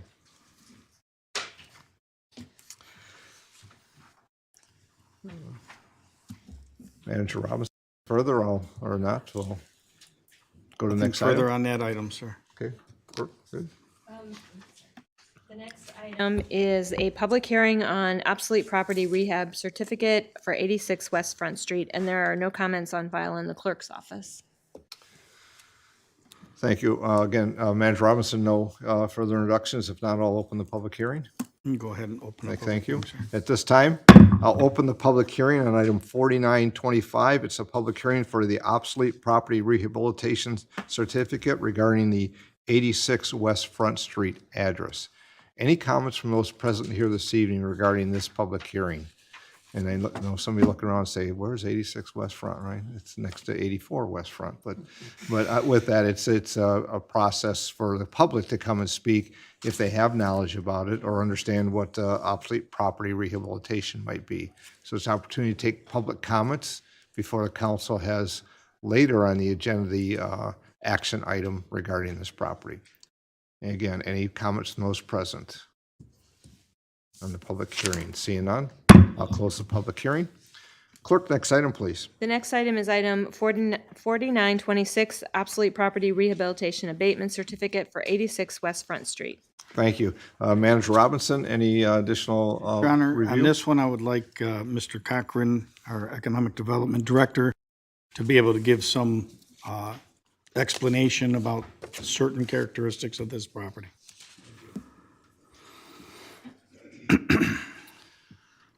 Good evening, Honorable Mayor, City Council.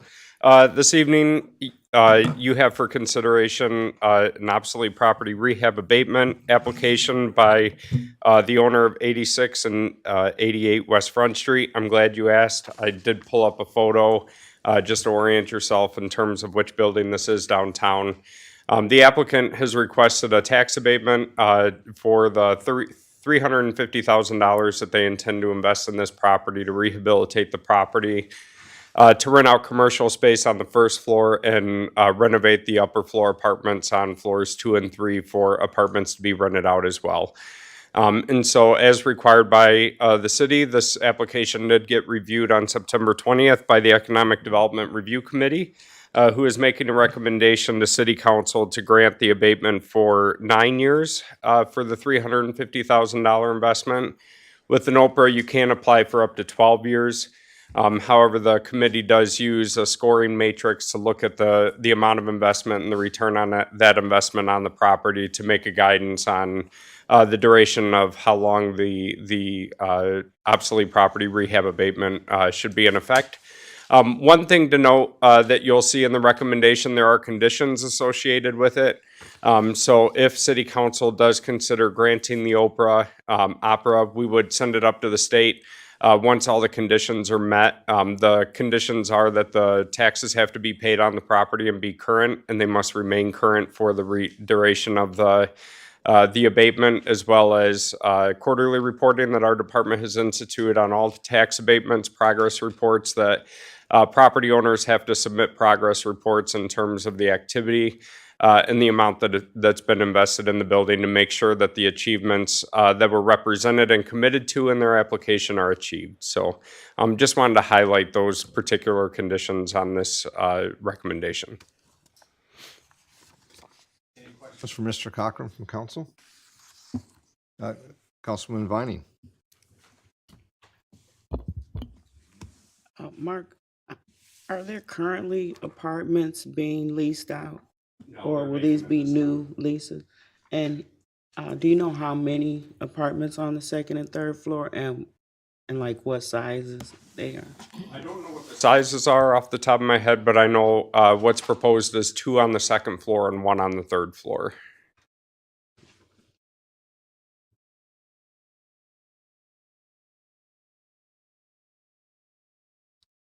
Further? And then you said commercial property to be rented out on the first floor? Yes. And currently there's nothing in that building? Oh, it's vacant at this time. Okay, thank you. Any other questions or comments for Mr. Cochran? Just as informational, the Economic Development Review Committee did. We have a committee, Councilman Felder and I sit on there, as well as the manager, Mr. Cochran, others that serve on that committee, and that's when the applicant comes forward. So there's a staff review and administrative review that's done for that. We try to do the analysis. We have a kind of a chart to see where that falls within the, not just the the type of facility and the needs that are there. Obviously, it's vacant and it's been vacant for a long time, and it needs much work to be done. So that's where the recommendation comes from there. It's also in the Downtown Development Authority District. And while it wasn't necessarily a vote by the Downtown Development Authority, it's known by the members and understand it's as we develop and redevelop these properties, they then become greater value and taxable value that can be reinvested back in the downtown. So that's just kind of a background on this as well. If there's no other comments, Councilman Lamore? No comment, just a motion, Your Honor, to adopt the attached resolution conditionally approving the obsolete property rehabilitation exemption certificate for 86 West Front Street for a period of 9 years.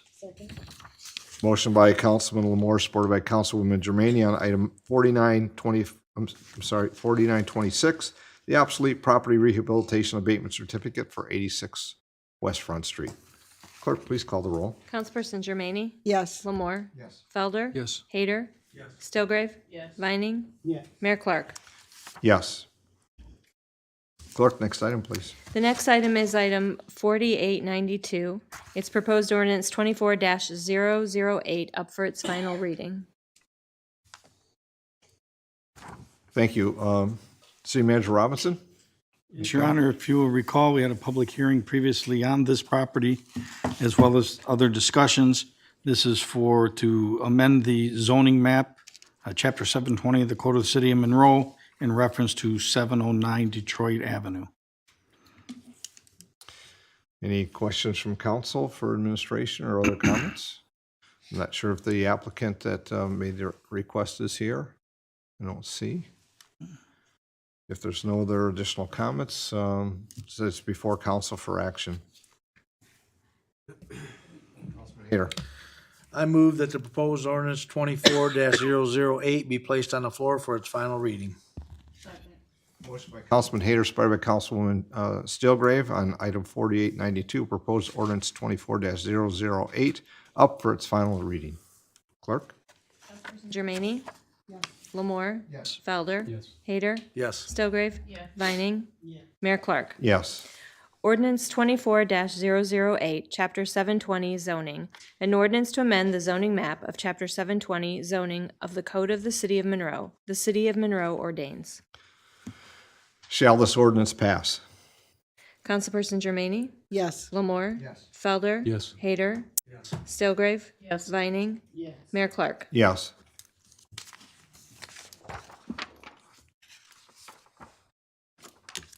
Next item, please. The next item is item 4893, proposed ordinance 24-009, up for its final reading. Manager Robinson? The previous item, this item has been before council prior and had a public hearing. It is an ordinance to amend the zoning map of Chapter 720 as it pertains to 814 North Macomb Street, essentially rezoning from an R1 to an MU zoning district. Any questions from council for the administration? I'll make one comment that pertains to the previous item as well as this. So we also have a Citizens Planning Commission. Residents that live in the city that have opportunities for input and hear some of the adjustments and requests that are made. So the Planning Commission reviews this and also makes recommendations to City Council. Besides our, as we mentioned, the Economic Review Committee on one of those, but there's other opportunities that the residents have to have input. And we've talked about this at a previous work session and so in public hearings as we just held for the previous one. So I kind of give that as a background for those that may not understand the process or know have had seen it before. So with that, it's this is up for council for action. Councilwoman Germaini. Thank you. I'll make a motion. Move that proposed ordinance 24-009 be placed on the floor for its final reading. Second. Motion by Councilwoman Germaini, supported by Councilman Lamore, that item 4893, proposed ordinance 24-009, up for its final reading. Clerk? Councilperson Germaini? Yes. Lamore? Yes. Felder? Yes. Hayter? Yes. Stillgrave? Yes. Vining? Yes. Mayor Clark? Yes. Ordinance 24-009, Chapter 720 zoning. An ordinance to amend the zoning map of Chapter 720 zoning of the Code of the City of Monroe. The City of Monroe ordains. Shall this ordinance pass? Person Germaini? Yes. Lamore? Yes. Felder? Yes. Hader? Stilgrave? Yes. Vining? Yes. Mayor Clark. Yes. The next item is item 4930, resolution of support for Jones La Pleasance Bicycle and Pedestrian Improvement Project. Thank you. City Manager Robinson.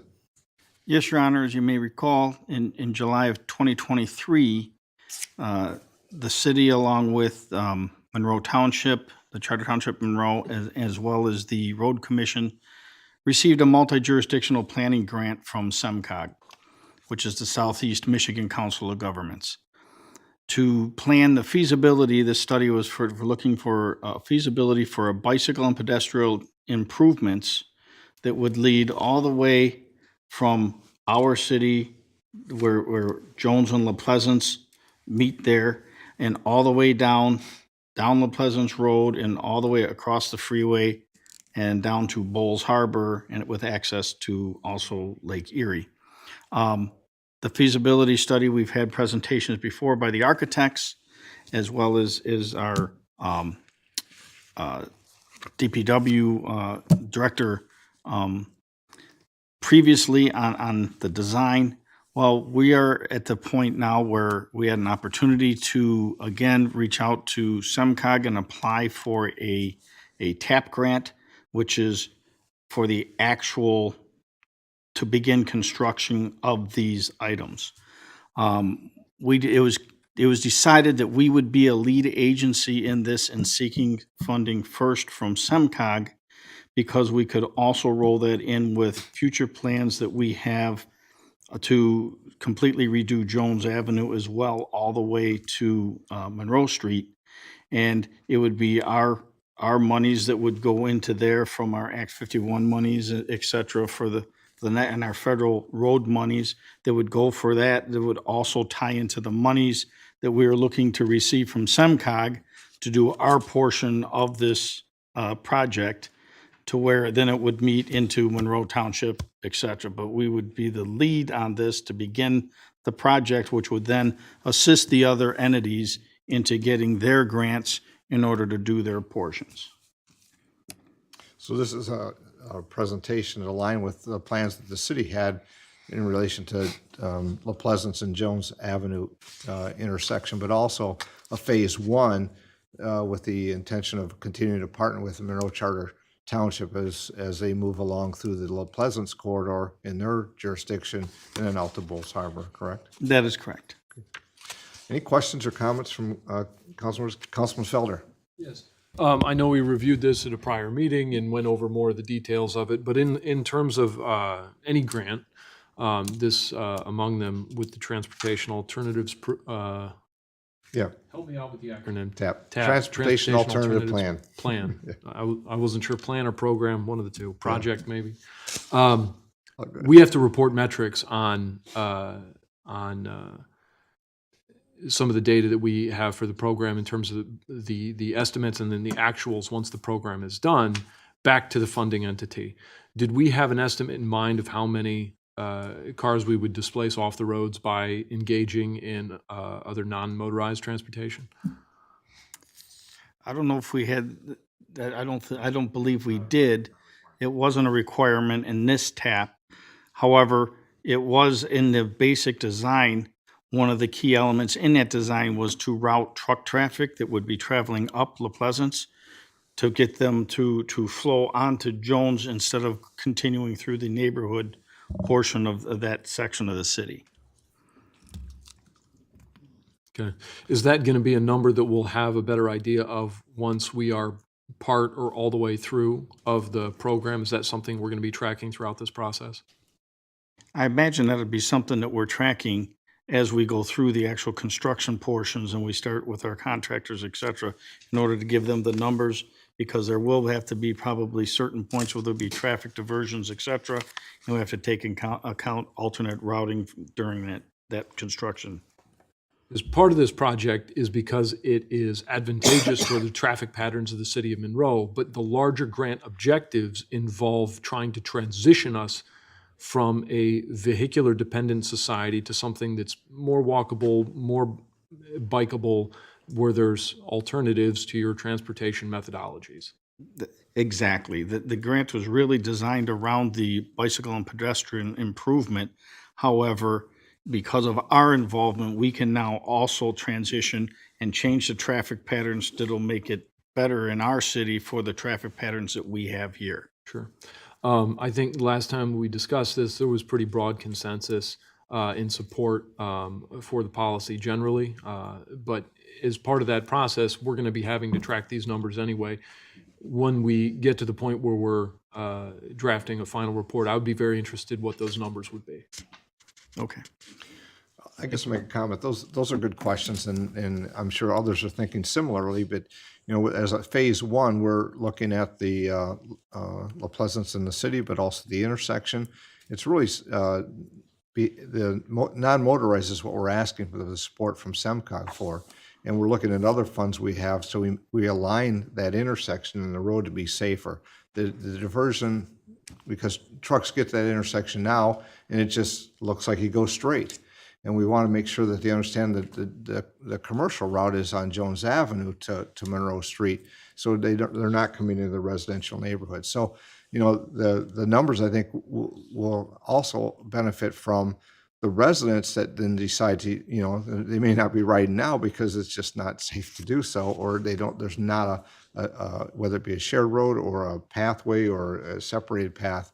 Then we'll start to see how those numbers come as well. I also think it's going to be a benefit in the phase one for where Monroe Charter Township will, and because we'll still share part of that in a joint jurisdiction as we go onward on La Pleasance Road, is when the Ford distribution center was established out on La Pleasance by I-75. One of the things they asked for was, will there be opportunities for those that will be able to come to our facility without having to drive? So that was part of some foundational information that was provided into this this long-term plan that we joined with them and along the road commission. So, La Pleasance Road is a challenge at times. It's narrow, it's got, small shoulders, and by having a separate lane, people that may then want to not drive cars will be able to get to the workplace that's there. And I think some of those will be residents in the city of Monroe. And so I think that's part of it. Now, those are the data analysis that Councilman Feller is talking about. SEMCOG is probably the best location for data. If you need it, you want to know how many vehicles are going down the road, you can simply go to SEMCOG's website, plug in the county, plug in the city, township, and you can ask for the street name, and they'll tell you how many roads go up and down the road, or in a number of traffic crashes, what the severity of the crashes are. So it's the great data, and they do collect it. So the councilman is correct, because they're going to want to know the data as we continue to move as well. So I look forward to not only collecting it at the beginning, where we are now, and the start, but throughout. So good questions. Thank you. Other questions from council or thoughts? Seeing none, this is a request for a resolution of support and for council action. Councilman Felder. I'd like to make a motion that the attached resolution of support for the Jones Avenue La Pleasance Road Bicycle and Pedestrian Improvement Project be adopted. Second. Motion by Councilman Felder, supported by Councilman Lamore on item 4930, the resolution of support for the Jones La Pleasance Bicycle and Pedestrian Improvement Project. Clerk, please call the roll. Councilperson Germaini? Yes. Lamore? Yes. Felder? Yes. Hader? Stillgrave? Yes. Vining? Yes. Mayor Clark? Yes. Clerk, next item, please. The next item is item 4927, consideration of letter of intent for lease and purchase of 212 East Front Street. Manager Robinson, I see that Mr. Cochran is rising. Yes, Your Honor, I'd like Mr. Cochran he has a little presentation for you prior to this item.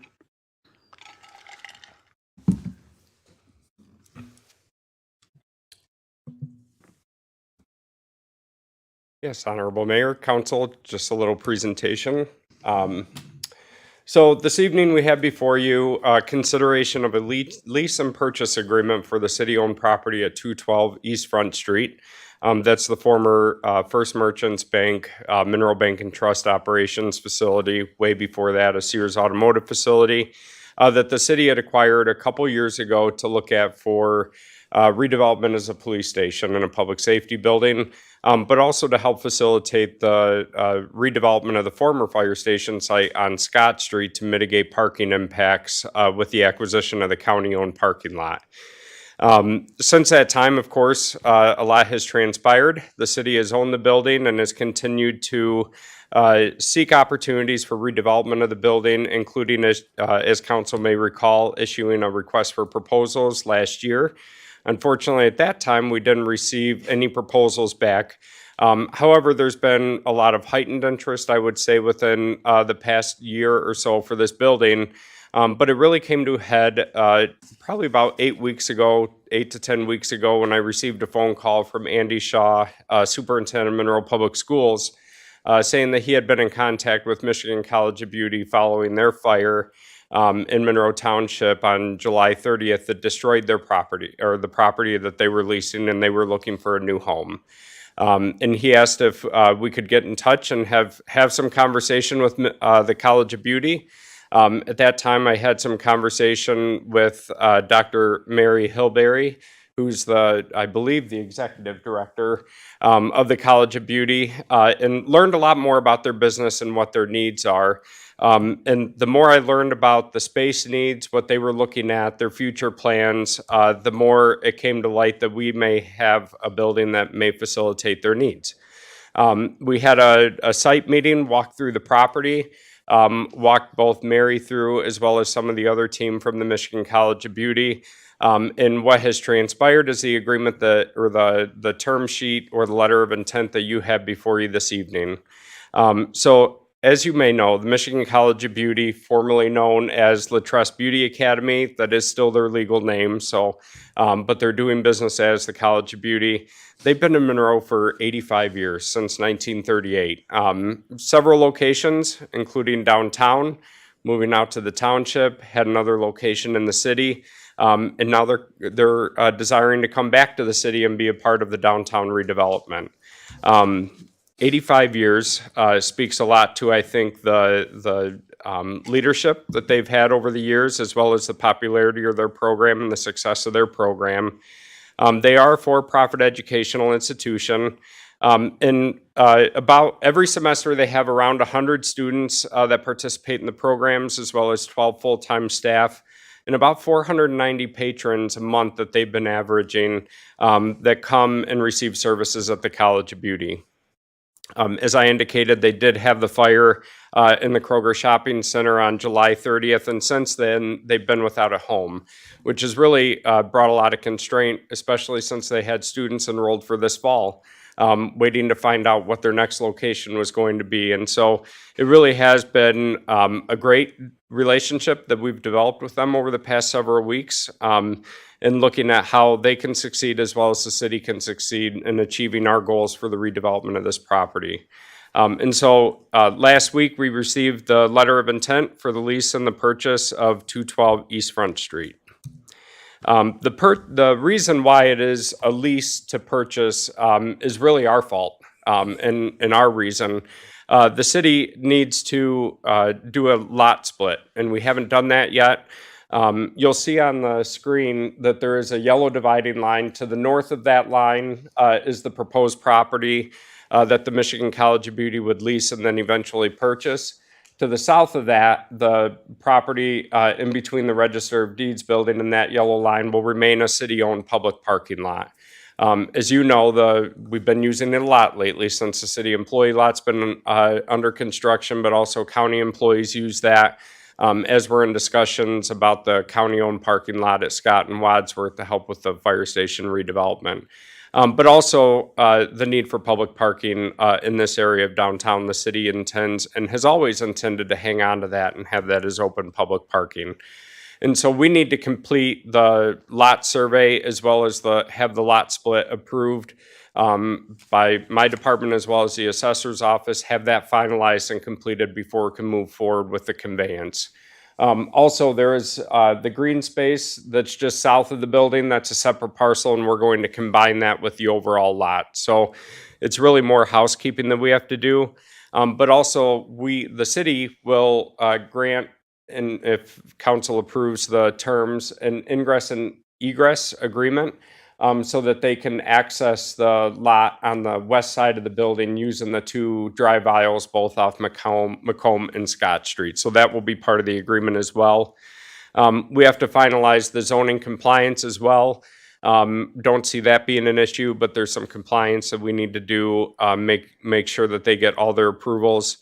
Michigan College of Beauty is also doing their own environmental due diligence. The city had done all of our environmental due diligence. We provided that to them, and they're completing that right now as well. And then redeveloping of the building, looking at what's going to be the fire suppression needs, how can we evaluate that, and what the impact is going to be on the total redevelopment costs. And then also, there's some tree removals that need to be done on the south side of the building where it interrupts where the power lines meet the building. And the city is committed to removing those, relatively minor. And so once all of that is complete, we'll execute the sale of the property to Michigan College of Beauty if council approves. The terms of the lease are $5,000 a month will be paid by the college to the city. Ultimately, those payments will be credited toward the purchase price, and they will receive immediate possession and occupancy once the agreements are signed. Obviously, they need to get in. They have students waiting to take classes, and they need to resume their operations.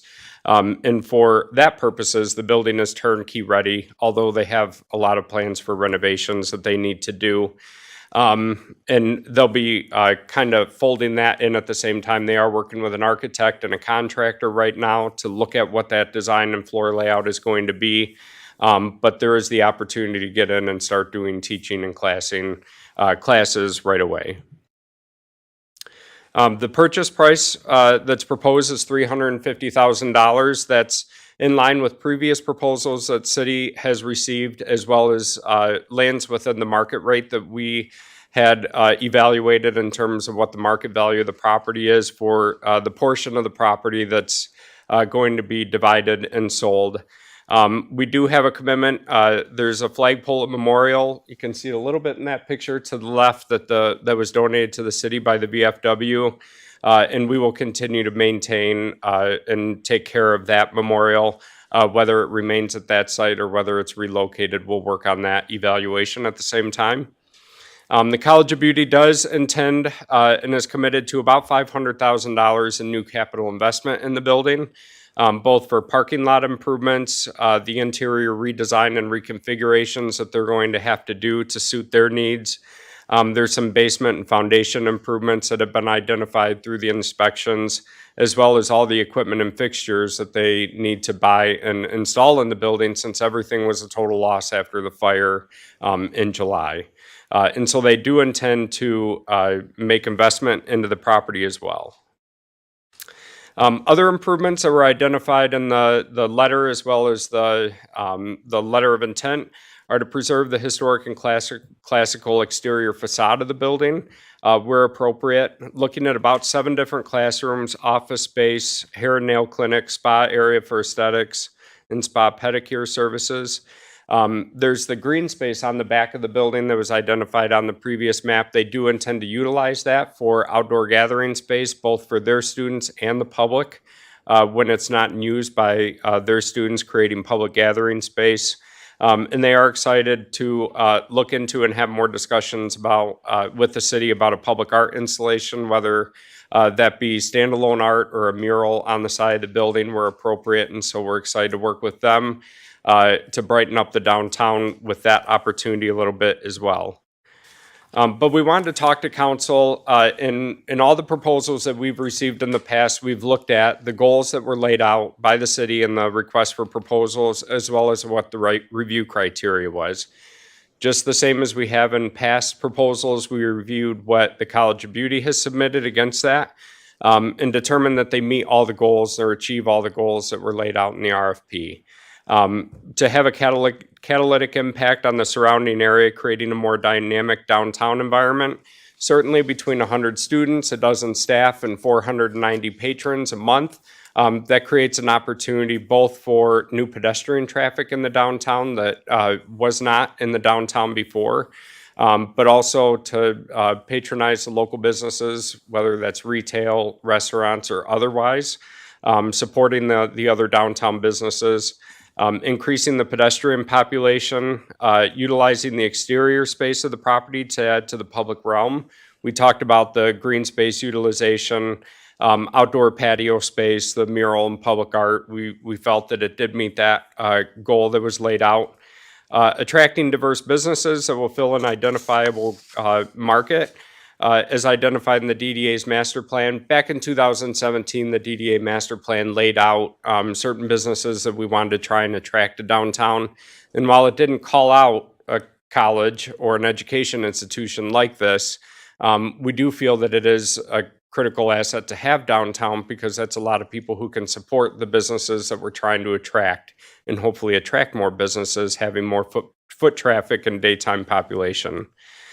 Expanding the city's tax base for the benefit of the DDA. I did mention they are a for-profit college and they do pay property taxes, so it achieves that goal. So the goals were met, we believe. The evaluation criteria. Does the developer have the capacity to carry forth the project to successful completion? Certainly, I think an 83-year history and their committed investment in the project and their need to move on it right away. We felt that it scored highly in that criteria. The scope of the project and the full utilization of the property. One of the things we were concerned about not getting proposals previously is it's about 11,500 square feet. That's a very large building, laid out quite uniquely because it was built for the use that it was most recently used for. And to try and find one user who would use that whole property, I think, has been a challenge. And so the intent to use the entire facility and to grow into the space in the future, we were pleased with that we don't have to divide the property up or make other alterations. Compatibility and consistent with the goals of the city for downtown redevelopment and historic preservation. Certainly the proposal, it speaks for itself a bit, but also their commitment to restore the facade, keep the historic facade where it is, make exterior improvements to the property was a positive. The potential to facilitate additional investment and economic impact. Certainly these are new jobs to the city. 100 students a semester leads to future careers for all their students, whether they're here in the community or elsewhere. And then the investment into the building that's needed. We felt that number 4 criteria was a positive as well. And finally, the ability of the developer to complete the project in a timely manner. We've had a lot of conversation with the College of Beauty about their resources and their ability to achieve their goals, and we're comfortable with the feasibility and sustainability. And same with the financial plan and the adequate equity in the project and the ability to secure financing to complete the project. That has been met as well. So it's city administration's recommendation that we move forward with the letter of intent. And so the next steps are we need to complete the survey and the lot split. We've already gotten proposals to move forward with that right away. Look at the zoning compliance and move that forward. And then work with the Michigan College of Beauty on their evaluation for fire separation and environmental. And finally, what the recommendation is tonight, if council agrees, with the letter of intent and the terms that have been laid out, similar as we've done in other circumstances, if you accept all of those terms, then the city manager, city attorney, and myself will craft the lease agreement and the purchase agreement to work directly with the Michigan College of Beauty that then the mayor and clerk treasurer would sign without it coming back to you. It's just putting the legal language with the terms that were outlined and identified in the letter of intent. And I'll say there's a lot of people here tonight. John McEwen is part of the leadership staff, as is Tammy Williams. She's been manager at the College of Beauty for over 40 years. Certainly, if you have questions, they're open to answering those if I cannot. Mark. Any questions from council members for Mark to start, and then we'll see if there's any additional comments. So just for clarity, obviously it'll be for council action this evening, and it's a letter of intent and lease and purchase agreement. So we're moving to accept the terms of the letter of intent and all the other items that you've laid out. As they move forward, the administration will come back to the city council for final action, is correct? We had it, on the agreement. If you agree with the terms, then we'll just have it crafted and have you and the clerk sign it without it. Right. The final coming back to council, Okay, yes. just for understanding for sure. Any other comments? Councilman Lamore? Just make a motion, Your Honor, to accept the terms of the letter of intent and authorize a lease and eventual sale of the property at 212 East Front Street in accordance with the general terms provided to Latresse Beauty Academy Incorporated. Authorize the city attorney and city manager to prepare and review the necessary documents for the closing, and authorize the mayor and city clerk to sign the necessary documents on behalf of the city of Monroe. Support. Motion by Councilman Moore, supported by Councilman Hayter on item 4927, the consideration of letter of intent for lease and purchase of 212 East Front Street. Clerk, please call the roll. Jermaine? Yes. Lamore? Yes. Felder? Hader? Stillgrave? Yes. Vining? Mayor Clark? Yes. Okay.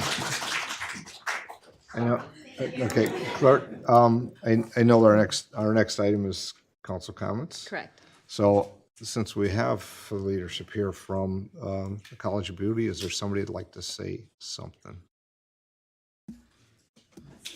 Give you this opportunity. It's tied to the item, and then we're going to move into comments from everybody. Members of the council and the general public here in attendance, my name is John McEwen. I'm one of the owners of Michigan College of Beauty. It's a pleasure to address you and to have this opportunity. I'm joined by many of the staff. Come on, I'll stand with John. We got no This is problem standing with John. Tammy Williams, who has been the manager for over 40 years at this point, and we're joined by many staff. I simply want to say we're thrilled at the opportunity, and as Mark so eloquently said, we'll bring approximately 400 clients that come in for a wide range of salon services each month. We have approximately 100 students at any given time. Those students, of course, are going to be looking for places to eat lunch on a regular basis, and we'll be exploring the downtown area. We have 12 staff members as well. We've been in business since 1939, always in Monroe, and at one point in time, we're actually in downtown Monroe, but it's been a long time, and we're thrilled at the opportunity to return. So I'd just like to express our sincere gratitude at your consideration. Thank you very much for your time, and we hope to do a good job for you. Thank you. Look forward to the future. Next item, please. I have no further items, so. So it's council comments, and it is October, so as we move along this month, we start with Councilwoman Germaini. Thank you, Your Honor. Congratulations on your property. It's a good fit. I'm gonna get my hair cut. I want to congratulate Ed Sell for his award that he just received recently. It's well deserved.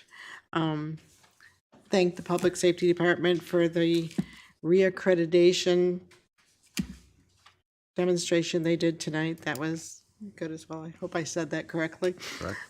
Thirdly, being a Kiwanian, last week we had a celebration of 25 years of Firefighter of the Year for Kiwanis. It was last Wednesday. We had, I think, over 100 people, wasn't it, Deb? Yeah. Congratulations to all the recipients through the years. They all brought their families. It filled Knights of Columbus Hall. It was a very nice event, and I want to congratulate all the recipients for that award. Thank you, Your Honor. Thank you. Councilman Lamore. Thank you, Your Honor. Congrats to the Public Safety Department on their accreditation, and thank you for their Axion camera demonstration as well during the work session. Thank you to all of the people that stood up here for the Faith in Blue 2024 demonstration. That was fantastic. I hope that everybody can attend that this upcoming Friday. It sounds like it's going to be a great time, and welcome back to the Michigan College of Beauty. Sorry to say I'm not going to be much of a help there for you, or Councilman Hayter. But we certainly look forward to seeing you downtown. So thank you for your consideration in coming back to downtown Monroe, and we certainly welcome you with open arms and love to see you back. So thank you very much for your consideration as well. Well, thanks, Councilman. They did say about the manicures and pedicures. So just put it on your list. Councilman Felder. Work on it. Certainly a warm welcome to the Michigan College of Beauty, not to the Monroe, but at least to the city. Happy to have you guys back. The Beer Fest happened recently with the Downtown Monroe Business Network, and I know that right after that, they went around town and put up all the holiday the fall decorations that we see to try and make our downtown a wonderful place to walk around and do business. I know that the United Way and the AFL-CIO both had their kickoff campaigns. I was at one of those dinners recently, and I know that Impact had the open house as well this week. And the fire station open house was this weekend. Unfortunately, I had a soccer game for one of my kids. I was unable to make it, but I know that we've gone in the past, and it's always a very fun event. The museum also just wrapped up October night, which looks like they got some help with the Sheriff's Department with traffic on, and it's nice to see that more and more people are coming to that every single year. Thank everyone here for coming. My goodness, it's nice to not be alone at these meetings for once. Along with Mickey, I got to go to the Firefighter of the Year 25th anniversary for Kiwanis. I actually went with my wife, which, if you know me, is a very rare occurrence that we're seen in public at the same time, since we have 3 children at home, and we're usually playing tag team. So that was very nice to have a night out. I know that tonight, tomorrow, and Wednesday, there are candidate forums going on at the community college. So if you're interested in knowing what the people who are running for election have to say and how they feel on the issues, feel free to avail yourselves of those opportunities and go out to the community college to see those happen there. It's wonderful that they do that in partnership with some other community organizations every year. And then I know that we have our MLK Bridge rededication 1 week from today. And that'll be a nice culmination to what has been a very long project. So with that, I think I am done, sir. Thank you. And I know that Manager Robinson is going to have some details on that as well. Councilman Hayter. Thank you, Your Honor.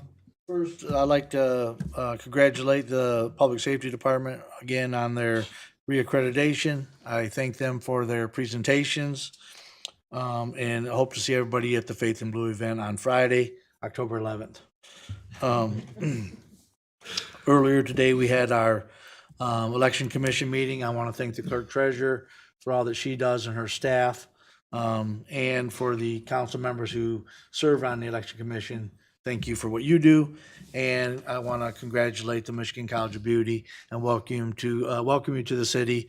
I do look forward to picking up some of those services. So, thank you. Councilwoman Stilgrave. Thank you, Your Honor. A few things. Thanks, Chad, for you and your team on your presentations. Congratulations. Welcome to the city. And for the Kiwanis, I too am a longtime member, and we had a great event with the fire department. But not only that, we had our 90th anniversary too, 2 weeks before that. And then to the serious note, 10 days ago, there was a hurricane. And so starting tomorrow at my shop at 1379 North Monroe Street, I have a 54-foot semi that is there to be filled. And I have a lot of donations. I have a lot of people. And they need it. I'm in touch with a lot of people in North Carolina. Devastation is real. They don't know what they're going to do. But there's also a couple other people that are doing the donations as well. There's one that has like 4 or 5 places to go, and that you can leave donations as well if you want to do that. And then there's another one that's going to be doing some collecting too. But, you know, like I said, I do have a 54-foot semi that was donated to us, and people are just so giving. And so we will be taking it to North Carolina, to the most devastated area, which was just outside of Asheville. So I just want to, so people can keep that in mind, and also keep the prayers for Florida that is really going to get hit this week. So that's all I have. Thank you. Councilwoman Vining? No comments tonight? It comes to me. I just have a few comments. I know most was said. We had a work session earlier. Those that were here were able to see a couple presentations from the Public Safety Department. And I think it's, if you haven't seen it and want to learn more about what it means to be an accredited law enforcement agency, and in fact, we are reaccredited, so it's the second time. It's every 3 years it goes through. It should give comfort and understanding and see the relationship that's being built here again through the Faith in Blue presentation at the meeting today. So those things are available. You can watch it later if you weren't here, and I hope you take that opportunity. We heard about the Kiwanis and all their successes as their organization, but we have to announce that the new president of the Kiwanis is Councilwoman Germaini. So I want to congratulate you on your being elected to doing that as well. So, and it just shows, I mean, I could go through everybody here on council. They are actively involved, as is Clerk Lavoie, in the community on various organizations. Doesn't necessarily mean it is an organized social club, but it's just the Councilman Lohr with his business downtown, and small business. Both Councilwoman Vining and Councilwoman Stilgrave. I know with both Councilman Hader and Felder and their engagement in the community, but also along with the employees and labor and how we all work together. So I think that's just what this is as a council. So Faith in Blue was mentioned. I hope if you didn't hear, it's October 11th from 5 to 8. I get one more chance to say that, unless somebody comes up and says it in public comment. That'd be great. But it's at the Opportunity Center. We talk about our Opportunity Center, and it is the community's Opportunity Center. And it's, of course, with the Arthur Leslie Community Center as well, MCOP and the ALCC. Everybody is welcome. And we heard that during our presentation, how we need to be more united, even than we are. More so, it's always opportunities to how we share our space together and live together. And I think we do that in our community. And we always, if you haven't met somebody here yet tonight that you do not know, introduce yourself and you'll have a friend as you leave. There's many here that if you don't know them, just say hello, because you'll see each other again, maybe here, but maybe not, but in our community. So please do that. So there was a comment about Mr. Sell. Mr. Edward Sell, who's standing in the back quietly. He is our finance director. Mr. Sell has been with the city for many years now, but he had other experience here. So he received a recognition that is not gained by many, but it's a certificate of life membership regarding the Michigan Government Finance Officers Association. And as council knows, year in and year out, we get a recognition of the great work that's done here, and it's due to Mr. Sell and his finance department and his staff, but he is the leader. But it's about rendering exceptional meritorious service. And it's a honorary life membership from the Michigan Government Finance Officers Association in recognition of leadership, wise counsel given to this organization. So not only is he doing it with us, he's also sharing his services with his expertise throughout the community as he volunteers in that role as well. But this is an organization that is within the state of Michigan and advances government financial management. At their 75th Annual Fall Training Institute here this year, he received this recognition.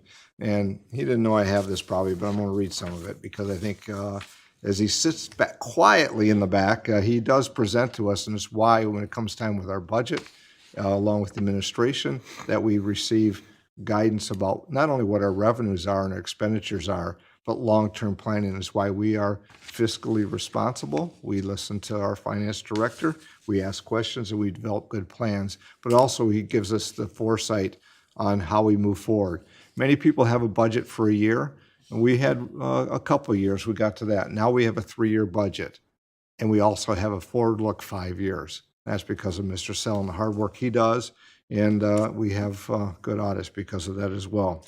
So he's been employed with the city since 2005, And before that, he was a controller at Montcalm County from 1994 to 2005. It's just going to start to be a math problem here, but that's okay. Before that, he was an auditor for a company for 5 years beginning in 1990. So he definitely has a wealth of knowledge, experience, and we're so fortunate to have Mr. Sell here with us. He's an active member of that Officers Association for over 25 years. He was a board member from 2010 to 16. He was the director, treasurer, vice president, secretary, president, and immediate past president. Not all at once, but he was it throughout his career there. So it shows he takes leadership roles as well.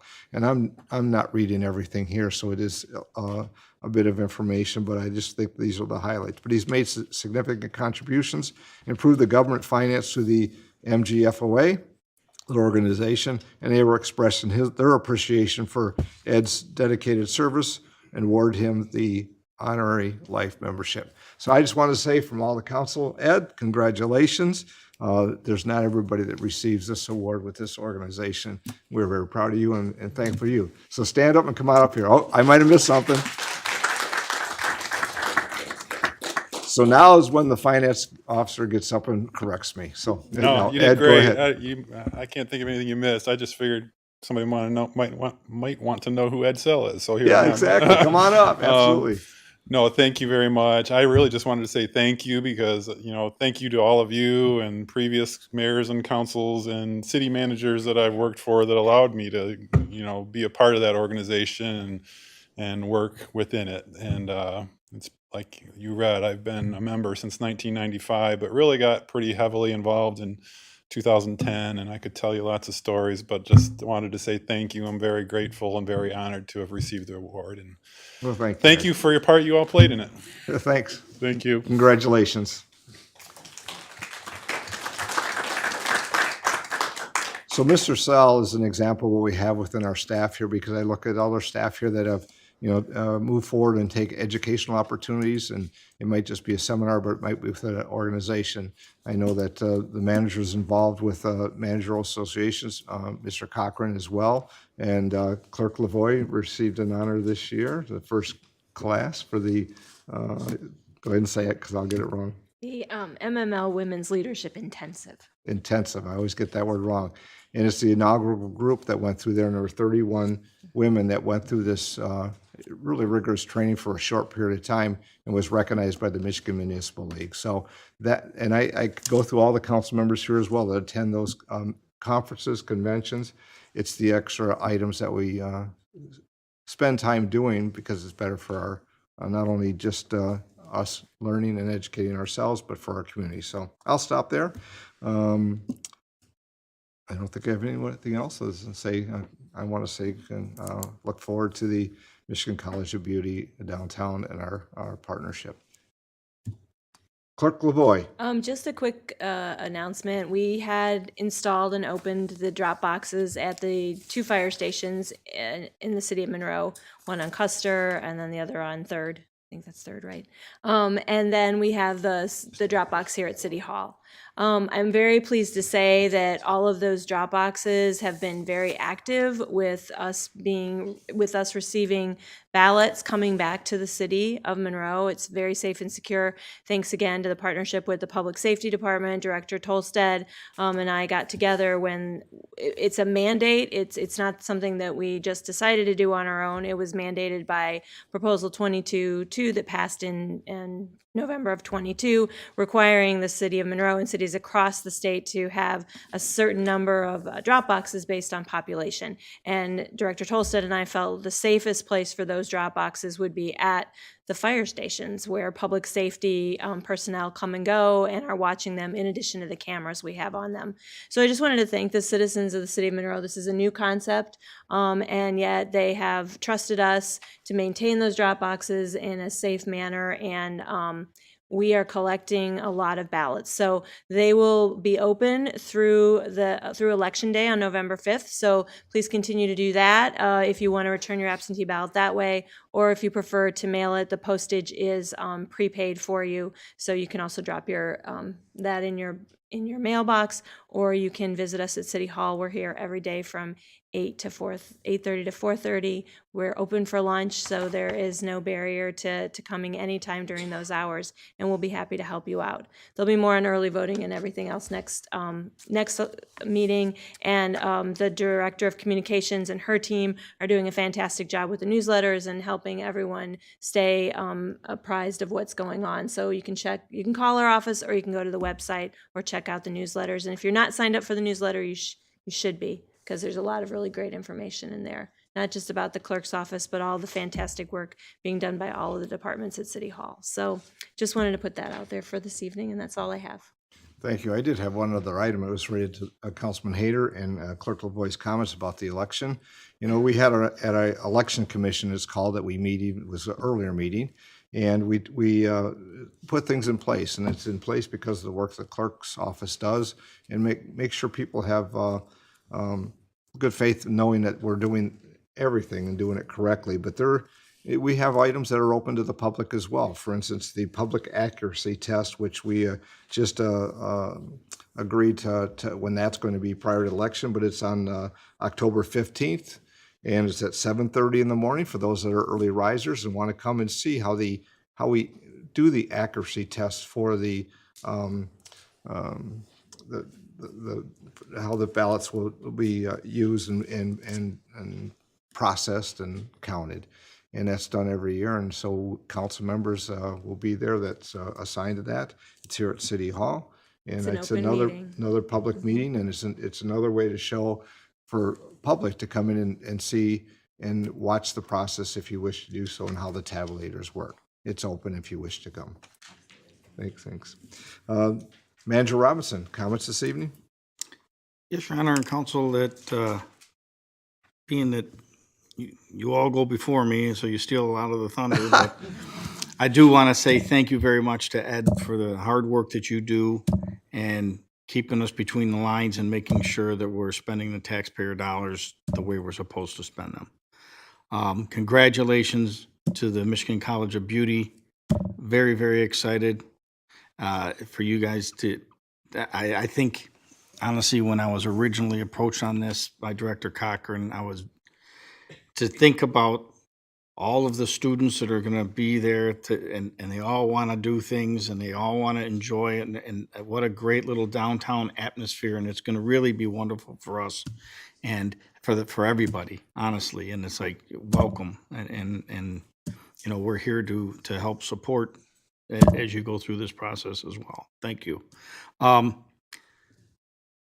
James, you've been waiting for me to say this, but the Martin Luther King Bridge dedication ribbon cutting is October 14th, not the 11th, the 14th. It's Monday at 6 p.m. We invite everybody to come to that. It turned out beautifully, and it's a rededication of this Martin Luther King Bridge. And there, obviously, there will be several speakers. The blessing will be given by Sister Betty Leon from the IHM. Of course, there'll be some wonderful remarks by our mayor, as well as Mr. William Parker from the Monroe NAACP. And there'll be a special student that they have yet to name that will be speaking as well from the Monroe Public School System. And then there'll be the wonderful ribbon cutting, and there'll be some remarks, and there'll be some refreshments to share, and just kind of fellowship there to appreciate not only the beautiful physical structure that has been completed, but also what that structure means for our community and what its naming and rededication means for all of our community. So I invite everyone to make sure that on October 14th, I know you've heard 11 a lot, it's 14th, it's a Monday at 6 p.m. Please come down there and join us for this wonderful occasion. St. Mary's Park side. On the St. Mary's Park side. That's the north side of the river. That's where we'll be. Manager Robinson or Mr. Cochran, I know we've talked about this, and Mr. James would ask, when are we going to have the rededication? Some of it was technical and logistic stuff, but this date was selected because, Mr. Cochran? 60th anniversary of when Martin Luther King Jr. received the Nobel Peace Prize. Correct. Yeah, thank you. Mr. Robinson, any further comments? No, Your Honor, that's good. Okay, at this time, it's citizens' comment. I know there's some that wish to make comments this evening, so I always like to kind of review, the way it's written is rules of the chamber, really how we structure so we can have opportunities to listen to everybody, have the opportunity to say what you wish, and also address things that you may have on your mind or things from this evening or something you came to want to share with the council.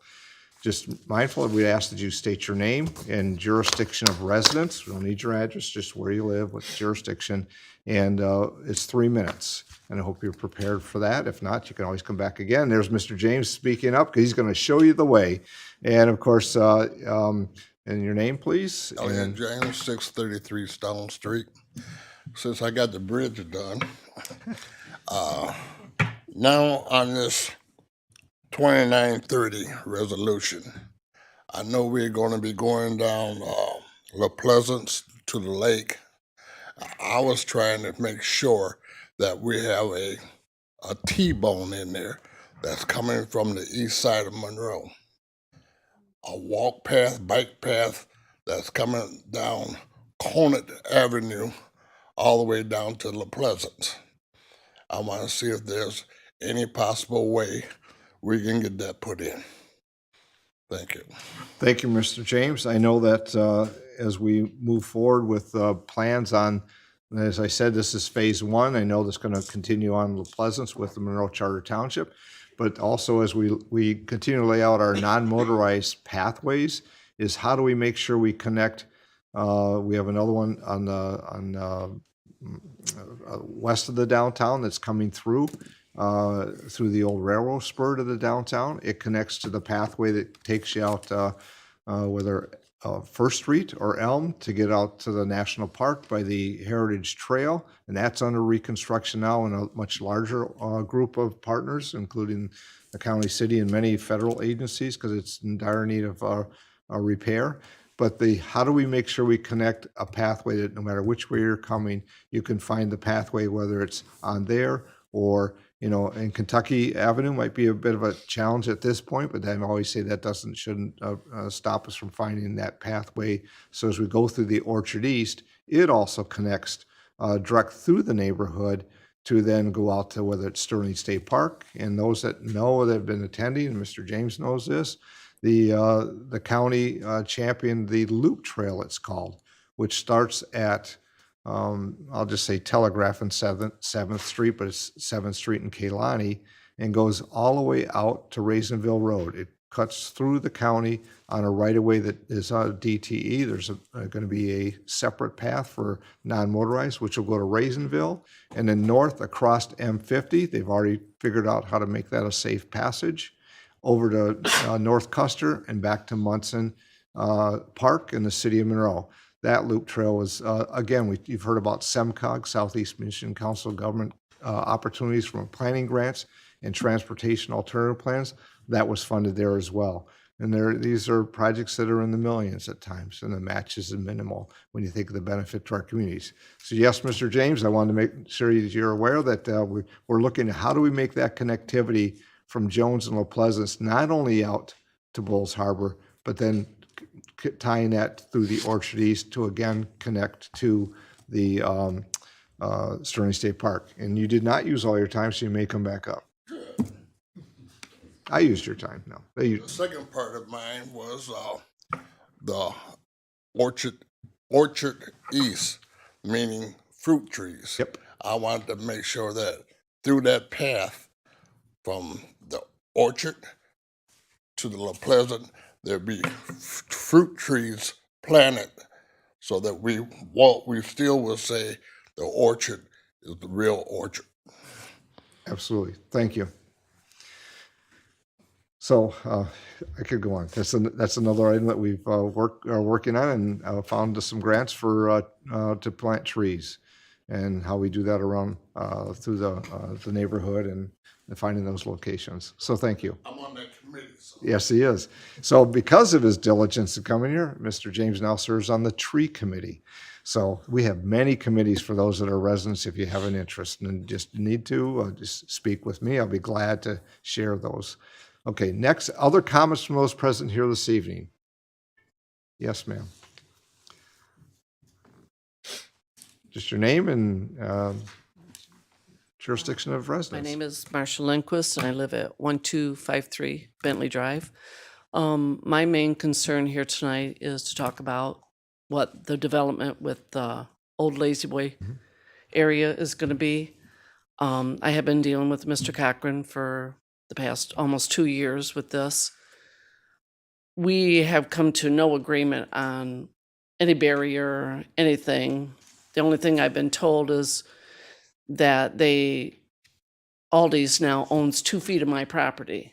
So if they put up a vinyl fence like the one that's in the back of our property now, they have to come over 2 feet onto my yard.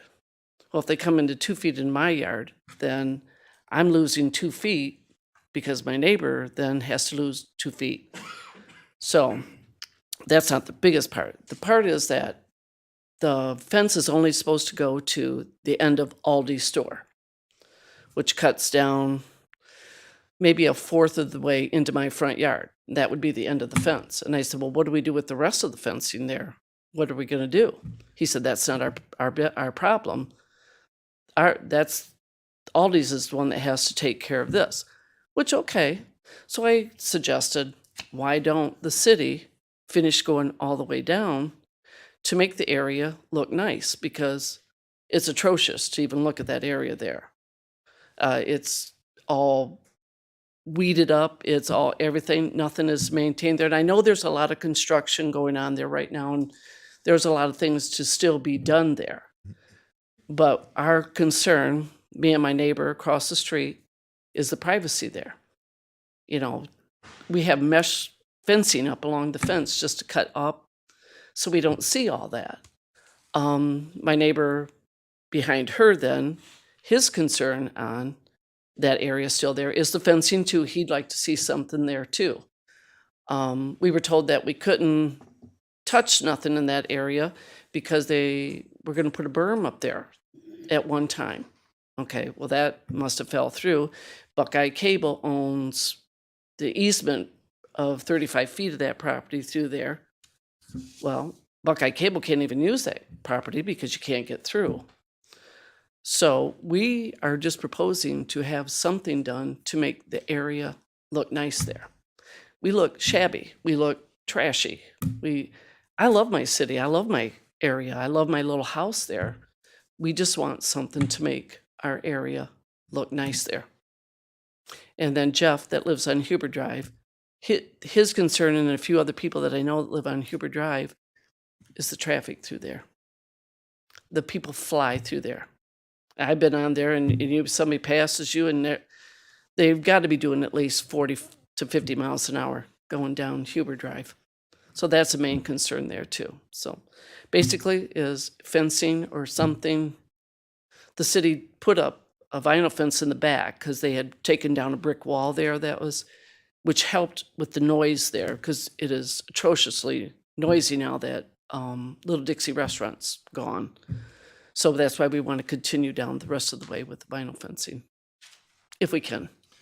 Okay, so let's start here. I know you've had conversations with Mr. Cochran, and we, of course, as you speak to council, it's information that some of what we stay up to date on the developments. So that's part of it. But I'm going to recommend that before you leave, you get with the city manager, Mr. Robinson, and maybe an opportunity to have further conversation there as well. Okay. I know there's a lot of items that you've asked for here, and the details that you can then share with him, and what he'll come up with as well as a background. I know that there's, and we heard it today because we're College Beauty, and then we have to do the survey and that. And I know surveys are done, but I know there's also some discussion on that, where and why. I don't have the details other than trying to keep up ourselves with the project as we go. So I'd ask that you get with David, Mr. Robinson, and that maybe an opportunity to sit and is there alternatives or options in discussion with Aldi or because they own part of the property and who is going to own the next and as it moves forward. So we do long-term development planning that we do and see where that might go. And I know the back part that you said where the little Dixie was is a separate owner, but that doesn't mean we can't have conversations with them and try to find maybe that there's things that they'd be willing to do or not, but as we move forward. But I know that you've had conversation with Mr. Cochran. There's some of it's, I'll just say technical, some of it's like who can do it at which time is part of it. But if you get with Mr. Robinson, and that way maybe when you see him there at the end, just get his card and set an appointment, and he'll have an opportunity to sit with you, get some more information, and then and as he does, he'll talk further with whether it's staff or the owners, and as we continue the development. It is an active site, which you readily Right, see. very active, And yes. we know that all's not going to get done immediately with some of those things, but it's nice to know what the vision and the plan is. So I understand. That sounds good, thank you. And I want to thank you, Michigan College Beauty, I am a graduate of La Truss. Oh, that's Downtown. interesting. It was downtown, right on Monroe Street Oh. there when we went, I'm so, a graduate from the yeah, Latrosse. so What year? No, congratulations. she don't want to. She's not going to. You two can talk offline on that one because the microphones are on. Okay. For your time. Thank you. Other comments from those present here this evening during the public comment? Or further comments? If not, I know that we as a council have a closed session after this with some items. So if there's no further comments, Motion to enter and close executive session for the purpose of attorney-client correspondence and city manager evaluation third quarter check-in. motion by Councilman Moore, supported by Councilwoman Germaini to go into closed executive session for the reasons stated. Clerk, please call the roll. Councilperson Germaini? Yes. Lamore? Yes. Felder? Yes. Hayter? Steelgrave? Yes. Vining? Yes. Mayor Clark? Yes, and thank you all for being here this evening.